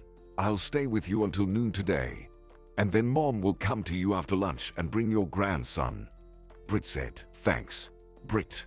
I have one more request for you. I don't want to burden you, but tomorrow you'll need to go to my apartment, get the money from the safe, and take it to the head accountant. I'll arrange for someone to accompany you." With a heavy sigh, Lucas waited anxiously for Britt's response. The money was needed yesterday, but who knew he would end up in the hospital? It was fortunate that his new deputy had arranged a payment extension with the supplier. "Okay, Dad," Britt replied calmly, unaware that there had been no money in the safe for a long time. After hanging up with Gary, Kelly tossed the phone aside and curled up in pain. The bleeding hadn't stopped for 3 days. Sometimes it came with chills, nausea, and today she felt like she had a high fever, barely able to move around the apartment. Kelly dialed Roger's number again, but as usual, he didn't answer. She sent him a text message, urging him to call urgently. Roger read her message but once again ignored her plea. Gary checked on her health every day, Yet this jerk didn't even answer her calls. Today she had to meet with the lawyer, but due to her poor health, she postponed the meeting to another day. As if on impulse, she dialed Roger's number again. And oh, miracle, he picked up. "I told you to forget about me. Isn't it clear that I don't want to see or hear from you?" Roger snapped. To cheer herself up a bit, Kelly poured herself a glass of wine. After taking a few sips, she said, "I'm not feeling well. I want you to take me to the doctor. I can't manage without your help, sweetheart. Unlike you, I actually work. I have a child, and my wife is on maternity leave. No one else but me can feed them, that's one thing. Secondly, because of you, I don't have a car now. I left it with my wife. So figure it out without me. Take a taxi. I can buy you a car. No problem. Choose a car. Come to me, and I'll give you the necessary amount," Kelly offered. There was silence on the line. First, this girl did everything to make him hate her, and now she wanted to buy him off. "Did you rob Britt's father? Where did you get this money from?" Roger asked. "What does it matter where I got the money? I want to give a gift to my beloved man. If you're against it, then the conversation is over," Kelly replied. Roger remained silent for a while. Walking was already tiresome, and taking the bus was even worse. Maybe he could adapt to the circumstances and try to enjoy life a little. "And then you'll pin a robbery on me, in which I didn't participate. By the way, did Gary help you?" Roger questioned. "No. Gary just found someone who picked the lock. I was alone in the apartment. I've lived there for 8 years, so don't worry. No one will accuse you of a crime you didn't commit. Especially since Lucas is in the hospital now, and it's not yet known if he'll survive or not. I'll give you the money for the car just like that. Don't be foolish, Roger. File for divorce. Now we'll buy you a car, do everything possible to free my mom, and then we'll get ourselves an apartment. If we don't have enough money, we'll get a mortgage, and we'll leave this apartment to Mom," Kelly explained. Roger looked out the window and drowned in his thoughts. How tired he was of jumping through hoops for everyone. "Okay, you've persuaded me.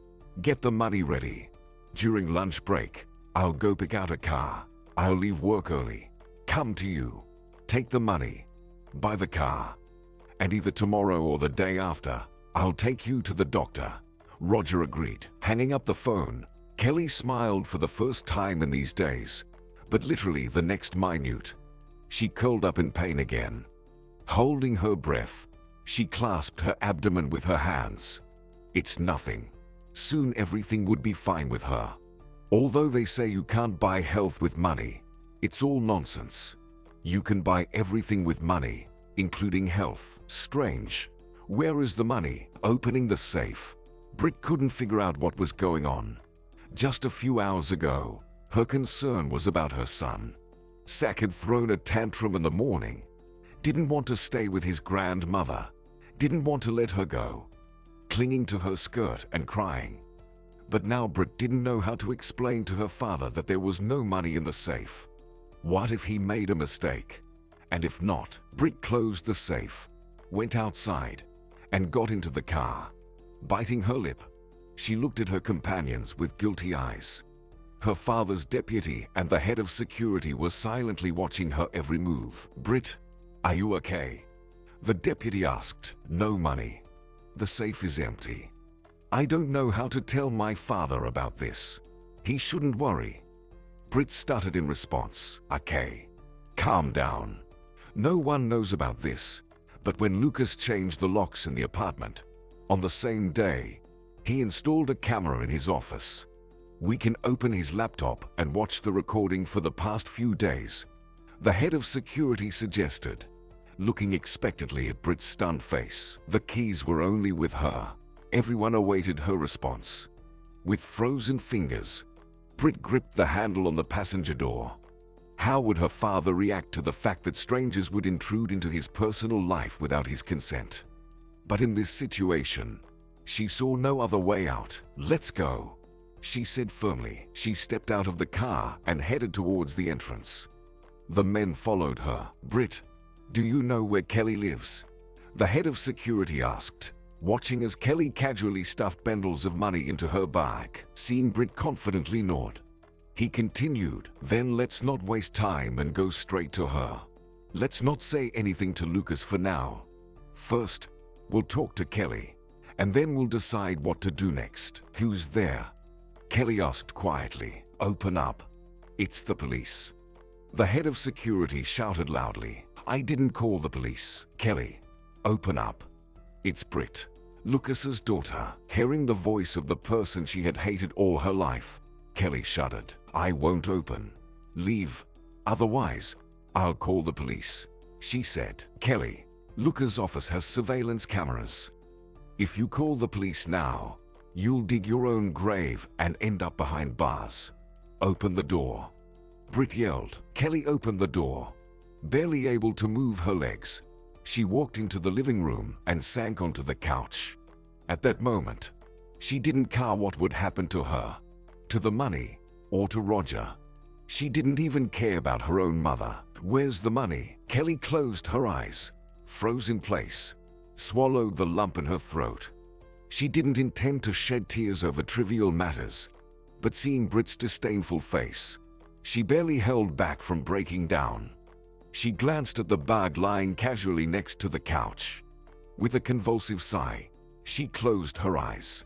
She hardly felt the pain anymore, only weakness and chills from the fever. Following her gaze, the head of security picked up the bag, unzipped it, and counted the bundles. After ensuring that the money and folders with documents were intact, he turned to Britt. "What should we do with her? Should we immediately hand her over to the police or consult with Lucas first?" "I don't know," Britt shrugged. "Maybe we should call an ambulance for her first. She's burning up and can barely talk." Britt felt ashamed of herself for not feeling an ounce of pity or sympathy for Kelly, even after seeing her condition. "Call an ambulance for me. I really feel terrible. A few days ago, I took a Chinese pill called baby kaput. Every morning I woke up hoping to feel better, but I only got worse," Kelly said barely audibly, tears streaming down her face. "I wanted to punish Lucas, to take what rightfully belongs to me and my mom. He treated us unfairly. I want to live like his daughter too, without needing anything." Wiping away her tears, Kelly murmured almost inaudibly. Britt bitterly smiled. If Kelly weren't in this state, she would have told her everything. How she cried when Dad packed his things. How she accidentally saw Dad with his new family at the mall, and then cried for 2 days. Taking out her phone from her pocket, Britt called for an ambulance. Nobody planned to wait for the doctors. Taking the bag, all three headed for the exit. When the doorbell rang, they stopped abruptly, looked at each other in surprise, and the head of security opened the door. "Oh, come in, Roger. Make yourself at home. But don't forget you're a guest here." Tension hung in the air. Pretending to be completely clueless, Roger stepped over the threshold and closed the door behind him. "Roger, just don't say you and Kelly robbed my father together." Seeing her husband, Britt felt a sudden shortage of breath, despite her eyebrows involuntarily rising. Britt managed to smile and then nervously laugh. "Britt, what are you talking about? Kelly called me on the phone, offered to borrow money for a car. I immediately realized she got herself into something again. I came to figure it out." Roger's face flushed as he glared at Kelly. Had she told them everything? The doorbell rang again. It was the ambulance. After listening to Britt, the doctor asked Kelly a few questions, took her blood pressure, and promptly took her to the hospital without further ado. "Roger, you're coming with us," the head of security said. "Did you really think we'd just let you go? We have a lot of questions for you." "Damn," Roger muttered, watching the ambulance drive away. He didn't care about Kelly, but facing his wife was shameful. How had it come to this? The head of security opened the car door. "Roger, get in. Don't be shy." "I don't think I can be of much help to you," Roger said, trying to hide his discomfort. Things had gone too far. So quickly. In fact, that he didn't even have time to realize it. It started with a bit of flirting. Then their relationship escalated before he knew it. He only came to his senses when his wife kicked him out of the house. And now, it had come to the point where he was being implicated in a crime he had nothing to do with. Well, the entire office is buzzing. Everyone's talking about your dismissal along with Kelly's, the head of security said, eyeing him disdainfully. Roger glanced at his wife. Britt was barely holding herself together. Let's not spread gossip. Mind your own business. Anyone can make a mistake, Roger said, lowering his head and smirking. He glanced sadly at his watch. He should have been buying a car right now. Instead, he was sitting in someone else's car, answering probing questions like a guilty teenager. All right, let's get to the point. Did you know that Kelly opened the safe in Lucas's apartment and stole all the cash, along with a couple of folders containing important documents? Of course not. She called me yesterday, asking to be taken to the doctor. She started crying, saying she felt terrible. I told her I didn't have a car and to call a taxi. Roger paused. Kelly offered me money for a car. I was surprised and asked where she got the money. She hesitated and didn't give a clear answer. I figured she got herself into another scheme. I came to find out what was going on. If she had confessed to stealing from Lucas today, I would have told my wife immediately, Roger said, shaking his head for effect. Roger, if it comes out that you knew and didn't tell me, I won't let you near our child. And pray nothing happens to Kelly. I know you're the one who gave her that pill, and I'm not going to keep quiet about it, Britt said, sending a chill through Roger. So what? I didn't force her to take it. I have a witness. Her classmate saw her take it herself. I offered to take her to the doctor and cover all the costs, but she refused. Now she has to deal with the consequences. I don't care about her health. It was time to wrap up the conversation. Roger had informed his boss that he'd be a bit late after lunch, but he didn't want to abuse that trust. If you have no more questions, I'm leaving. My lunch break ended a while ago. If I get fired, who will feed my family? He said, looking at Britt again. Go, Roger. But remember that Kelly won't get away with it this time. As soon as Lucas recovers, he'll file a police report. I don't care. If she goes to jail, I won't be upset at all, Roger grumbled, opening the door and stepping out of the car. The last thing Kelly remembered was talking to the doctor. The man in the white coat was asking questions, and she could barely respond. Then there was a blank in her memory. She felt like she had fainted or slipped into a deep sleep. Kelly opened her eyes. She involuntarily listened to a conversation. Her roommate was whispering to a nurse in a white coat, sighing after every sentence. It's such a pity. She's so young.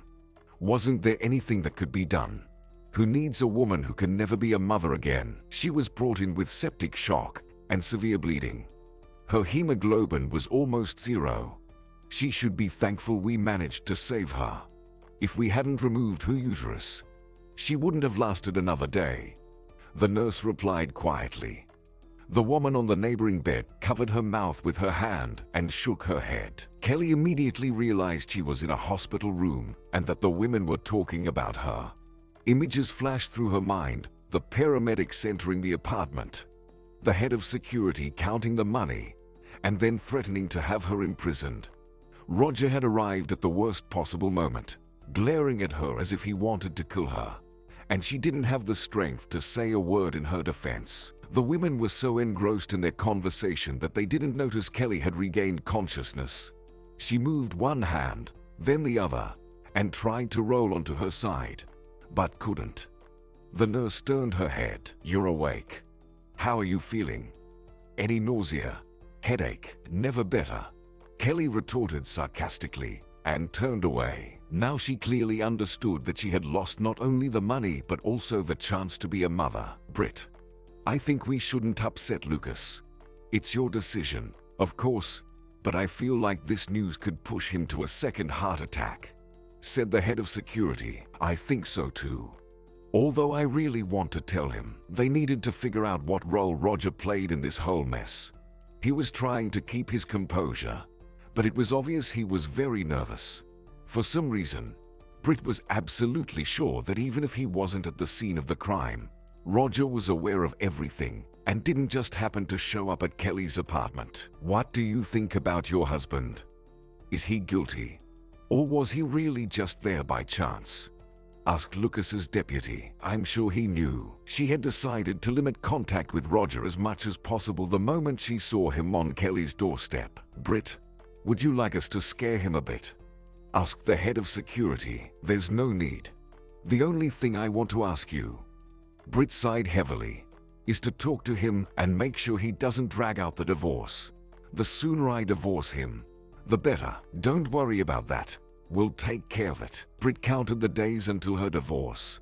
Roger, like a loyal dog, was practically camped outside her house every day, using emotional blackmail, emphasizing how no one could replace a child's real father.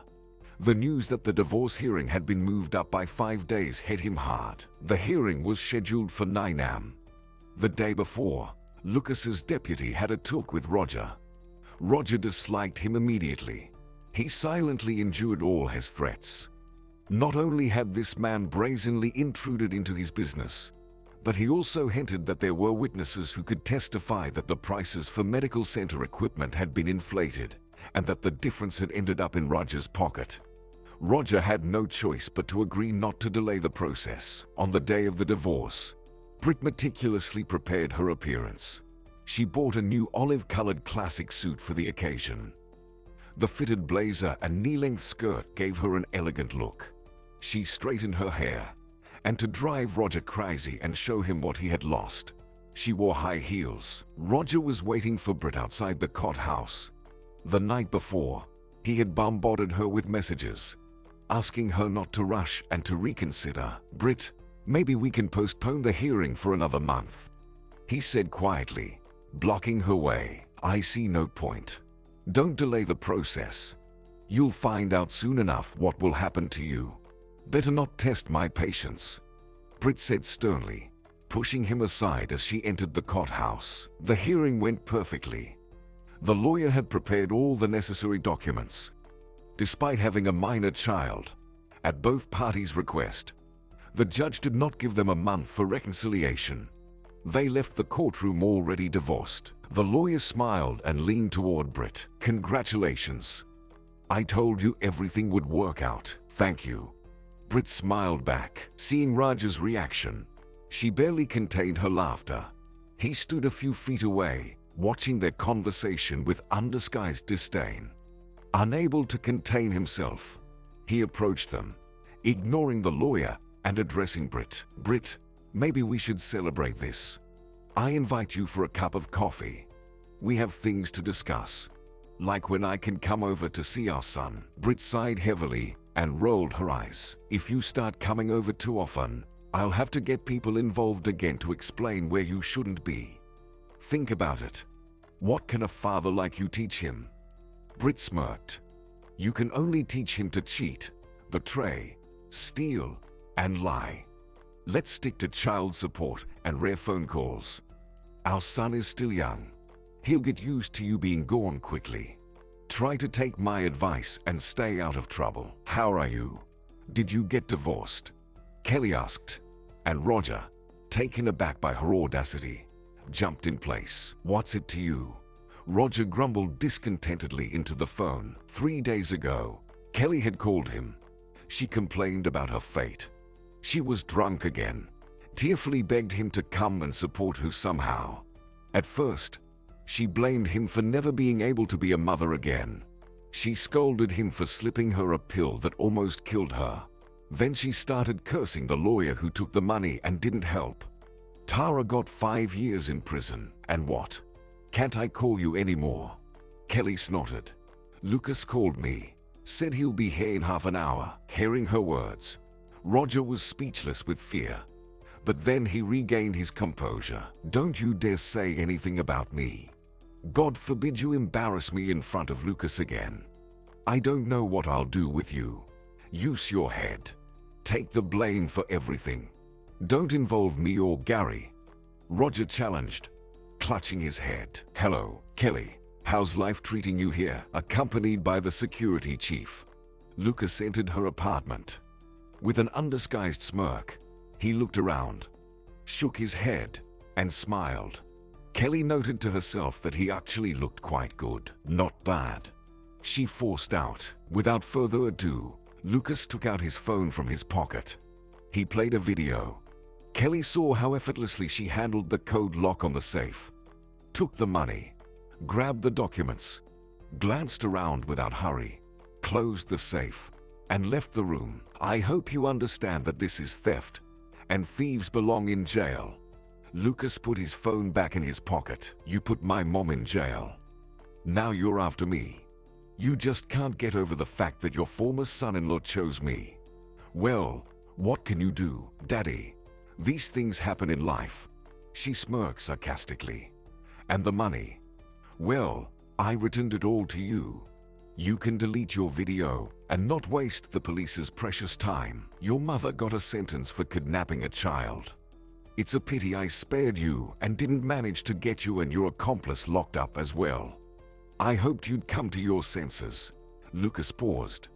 I foolishly dreamed that after college, I would help you find a job. And what did you do to repay me? Decided I hadn't helped you enough. Got mad at my daughter. Destroyed her family. And what have you achieved in the end? Look at yourself from the outside. There were two successful women. They wanted for nothing. And now, one's in prison. The other will be soon. Don't make me laugh. There's no reason to put me in jail. You'd better help free my mother. Buy us a decent apartment, and you won't see us again. Kelly yelled. Believe me, not a muscle will twitch if I send you behind bars alongside your mother. Do you understand that you are nobody to me? Lucas calmly replied, and the security chief raised a thumbs up in agreement. Who helped you open the apartment and gave you the code? Your phone has the details of all my family members. Where did you get them from? Kelly's face turned red. Her eyes went wild, as if someone had just stolen her secret information. Your security service works pretty well, she said sarcastically. Don't bother. I did it all myself. Or do you still not believe in my abilities? You're wrong. I can still do a lot. When you're in jail, you can show off your abilities there. There are plenty of people like you. Kelly had seen Lucas in a bad mood many times before.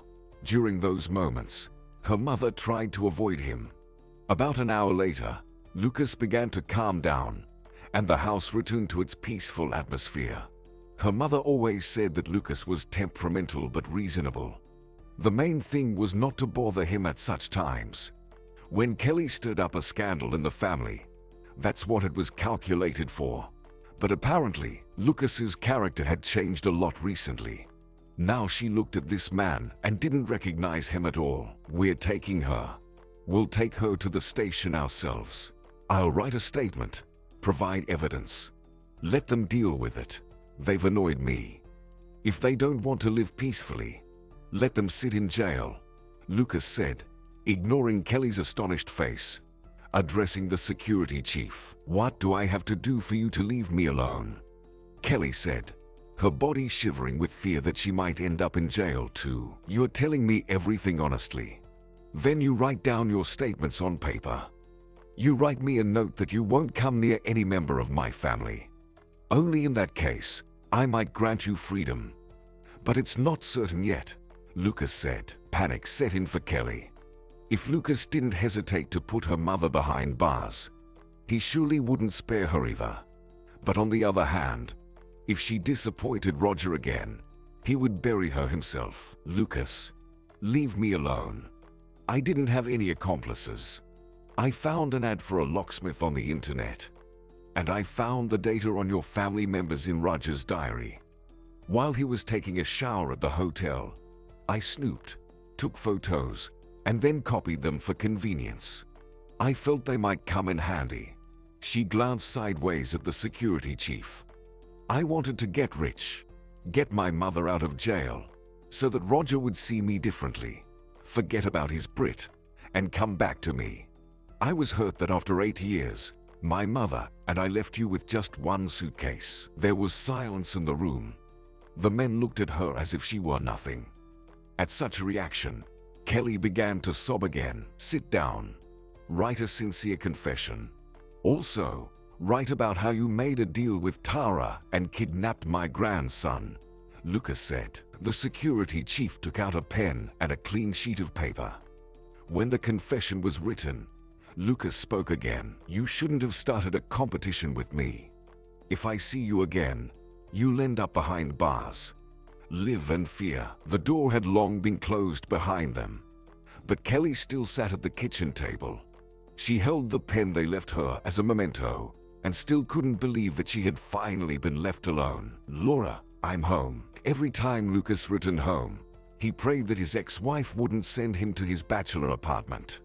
With a pounding heart, he looked at her cold face, trying to gauge her reaction. "Come in. You're a bit late today," Laura calmly replied. And Lucas, relieved, smiled. "Laura, maybe I should permanently move in with you.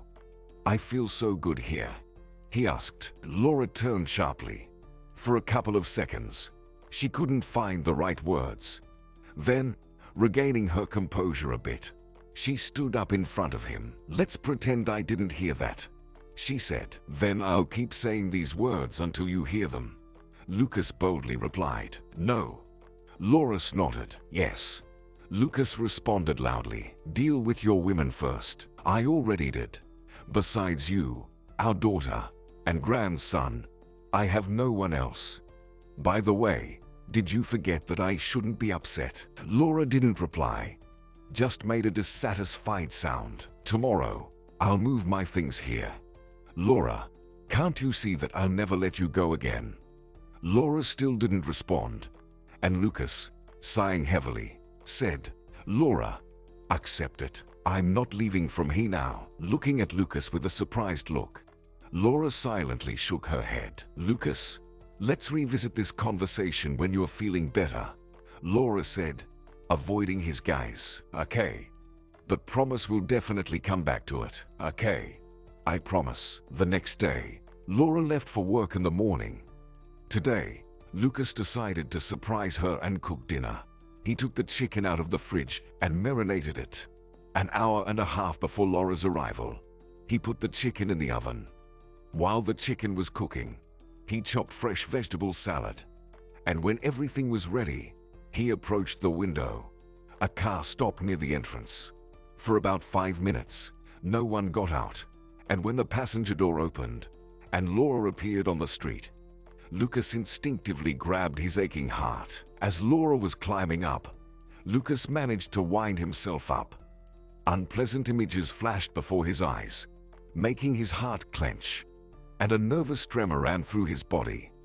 Hearing the squeak of the door lock, his legs carried him to the hallway. "Who gave you a ride?" He tried to speak calmly, but it didn't come out well. Biting her lip, Laura looked surprised at his irritated face. "An acquaintance. And does this acquaintance often pick you up from work?" Lucas decided he wouldn't calm down until he knew the truth. "What does it matter?" "Lucas, it's none of your business. Did you think I just sat and waited for you for 8 years?" In her mind, she cursed herself for not being able to hold back. She wanted Lucas to recover first, and then find out that she had recently started seeing someone. It would soon be a year since she met Sean through a colleague at work. Sean was a widower. 3 years ago, his wife died from an incurable illness. "Laura, I won't allow you to see anyone else. Don't even think about it. I've had enough. I lost you once already. I won't make such a mistake again. Starting tomorrow, I'll be the one to take you to and from work." "Lucas, you shouldn't worry. Let's not fight. Each of us has our own personal life. You react so sharply to everything, as if you've spent 8 years in a monastery." When the initial emotions subsided, Lucas silently worked into the kitchen and pulled the chicken out of the oven. His mood was practically at rock bottom. The image of Laura stepping out of the car with a happy face still lingered in his mind. "I understand everything. I just don't want to lose you anymore." Yes, I'm guilty. But believe me, there hasn't been a single day when I haven't regretted what I've done. You saw for yourself that I ran to you at the first call. I never refused anything. And I always didn't care that Tara didn't like it. For me, you, Britt, and our grandson were always a priority. Lucas, let's change the subject. I don't want you to get all worked up and have another heart attack. Laura suggested. Lucas grunted unhappily. It was clear to the naked eye that he was worried. He slammed the chicken on the table with such force that Laura flinched. Let him stew for a bit. Anyway, she'll do as she sees fit. She liked Sean. He was calm, thoughtful, an interesting conversationalist. They went to the theater together. They often talked on the phone and simply went for walks in the evenings. Though, because of Lucas, they had to temporarily cancel their meetings. Time hadn't changed anything in Roger's life. Britt didn't even want to talk to him on the phone. On the rare occasions when he visited his son, she spoke to him with disdain, showing her indifference with every gesture. But yesterday was particularly frustrating. He showed up unannounced, only to find out that Zach had been staying with his grandparents for 2 days. And to top it off, Lucas's deputy, Jared, was there. They didn't let Roger in past the threshold, but he managed to notice fruits and wine on the table. The whole apartment smelled of Britt's signature dish, baked meat with vegetables wrapped in foil. It immediately brought back memories of the good old days when his wife often arranged romantic dinners at home. Fuming, he headed straight to Kelly's place. She had called him yesterday, inviting him over. She mentioned starting work on Monday, getting a job as a cashier at the supermarket. On his way, he stopped by the store, grabbed a bottle of vodka and some cheese. Yeah, not much time had passed, but his life had changed drastically. Now all that was left was reminiscing about his calm, steady life. It was hard to sigh and regret not being able to resist temptation. Oh, look who's come to visit me. Kelly smiled, welcoming Roger into the apartment. I've been sitting here bored, not knowing what to do. Where's your faithful friend, Gary? Roger expected to see Gary, as usual, sitting at the kitchen table. So his surprise was evident when he didn't see him. He left town, maybe for good. His friend offered him a job at his company. He'll work for a couple of months, and if he likes it, he'll sell his apartment and everything. Kelly shrugged. I'll practically be all alone. All my hope is on you. I hope you won't abandon me. Roger didn't say anything in response. Roger, I wanted to talk to you seriously.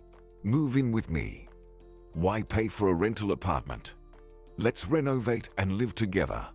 I promise I'll change and be the best wife, Kelly said. Kelly knew Roger had been avoiding talks about this topic intentionally.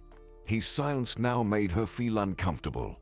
But she wasn't about to deviate from her goal. How can I live with you if you can't even properly clean your apartment? He poured himself a shot of vodka and downed it. The haughty face of Britt was still in his mind. He imagined Jared enjoying the baked meat with vegetables, washed down with expensive wine. You're a fool, Roger. I'm offering you the most optimal option. If you don't want to get married, that's fine. I'm okay with just living with you. Think about it. You're not losing anything at all. Roger sighed heavily again. Moving in with Kelly wasn't part of his plans. Until today, he still held on to hope of winning back his wife. But after seeing her with Jared, he realized the dream was futile. And what did he have to lose by moving in with Kelly? Nothing. Maybe he should really consider her advice and move in. All right, you've convinced me. Once you've done a deep clean of the house, give me a call.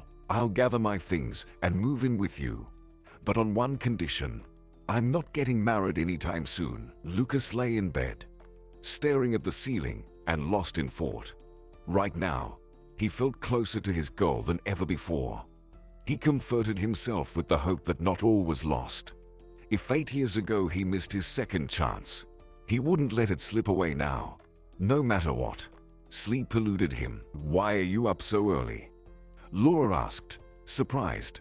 As he entered the kitchen, she hadn't slept well either. The conversation with Lucas somehow kept replaying in her mind.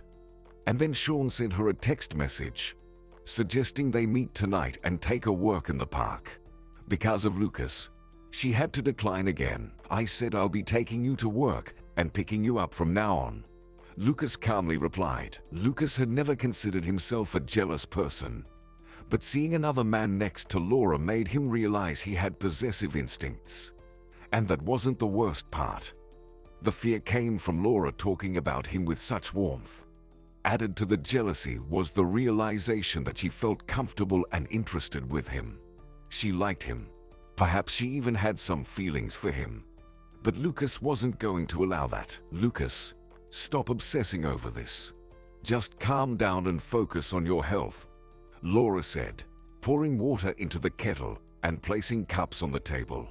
Lucas took out the sandwiches. "Laura, this isn't up for discussion.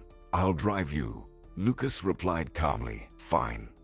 Let it be your way," Laura conceded. After Lucas dropped Laura off at work, he immediately called Britt and asked to come over. Giving his a surprised look, Britt shook her head. "Dad, why do you look so pale? Did something happen? Did you have a fight with Mom?" she asked anxiously. Yesterday, when she had picked up Zach, her father looked much better. But today, she didn't recognize him. "Something unpleasant happened," he said, sinking into the armchair. "Did you know Mom has a boyfriend?" "Well, Mom said she met a man. They're just good friends. Sean is an interesting conversationalist. They have things to talk about," Britt said, holding Zach. "Do you know where I can find him?" "No, I don't. I never cared about where he lives. All I know is his name is Sean Karen. His wife died 3 years ago." "Why do you ask?" Britt stood up, placing Zach on the carpet. "For starters, I want to talk to him and make sure he stays away from my woman. Laura is not for him. He shouldn't even dream about it. I hope you're on my side." Lucas watched his daughter's reaction carefully. He looked at her with an impassive gaze, and when he heard her response, he was shocked. "Dad, don't be offended, but I won't help you with this. Of course, I'd like you two to be together, but I won't go against Mom. Like it or not, you have to accept her choice." 1.5 years passed. "Roger, you're a good employee, but unfortunately, we'll have to let you go. Think about it, who would keep an employee who practically comes to work hungover every day? I've warned you already. You held out for a month, but yesterday, you slipped again," the manager said. Overcoming his headache, Roger stood in the manager's office, staring blankly ahead. At that moment, he couldn't care less whether they kept him or fired him. Let them do as they pleased. Last night, he hadn't intended to get drunk. He came home from work, took a warm shower, and just waited for Kelly to come home. When there was still an hour until her arrival, he got bored and called an old colleague. At first, their conversation was about nothing in particular. Then he mentioned that Britt had started working in the analytics department. And then he began detailing how Deputy Lucas couldn't keep his hands off Britt. He emphasized several times that they often came to work together, had lunch together, chatted during breaks, and often left together too. Naturally, hearing such news, Roger's hands shook instantly. His mood soured immediately, and he felt the immediate urge to drink. "Fine, I've heard you. I'll write my resignation letter right now. If you have no further questions for me, I'll be going," Roger said, refusing to humiliate himself. Lucas pondered for a long time whether he should listen to his daughter's words. Honestly, he didn't expect such a reaction from her. He had tried several times to have a serious conversation with Laura. He clutched his heart, theatrically fell to his knees, begged for another chance. But Laura seemed not to hear him, or perhaps she didn't want to. Then he changed his behavior, started going for walks with Laura and Sean, even went to the theater with them a couple of times. He hoped that Sean would get tired of it and stop inviting Laura on dates. But Sean turned out to be very persistent. He started visiting more often, giving Laura small souvenirs that she was absolutely delighted with. 6 months passed, and one fine day, Laura hinted that Lucas should start getting ready to move back to his bachelor apartment. Once again, he had to comply. No matter how hard he tried, he couldn't win her favor. Now all he could do was watch from the sidelines as his ex-wife lived her life, blame himself and regret betraying her trust. When rumors reached him that his daughter had started dating Jared, Lucas was very surprised. He immediately started keeping an eye on him, even secretly hired a private detective. After Tara and Kelly, he looked at everyone who approached his daughter with suspicion. He constantly searched for some catch in every person. However, Jared turned out to be not only a good deputy, but also a decent person. Jared's wife had cheated on him and left to live abroad with her boss. She left him only a short note and asked him to sign divorce papers. They didn't have children, and she didn't claim any property. All this time, Jared took good care of Britt, winning her affection. Lucas immediately noticed that his daughter had fallen in love again.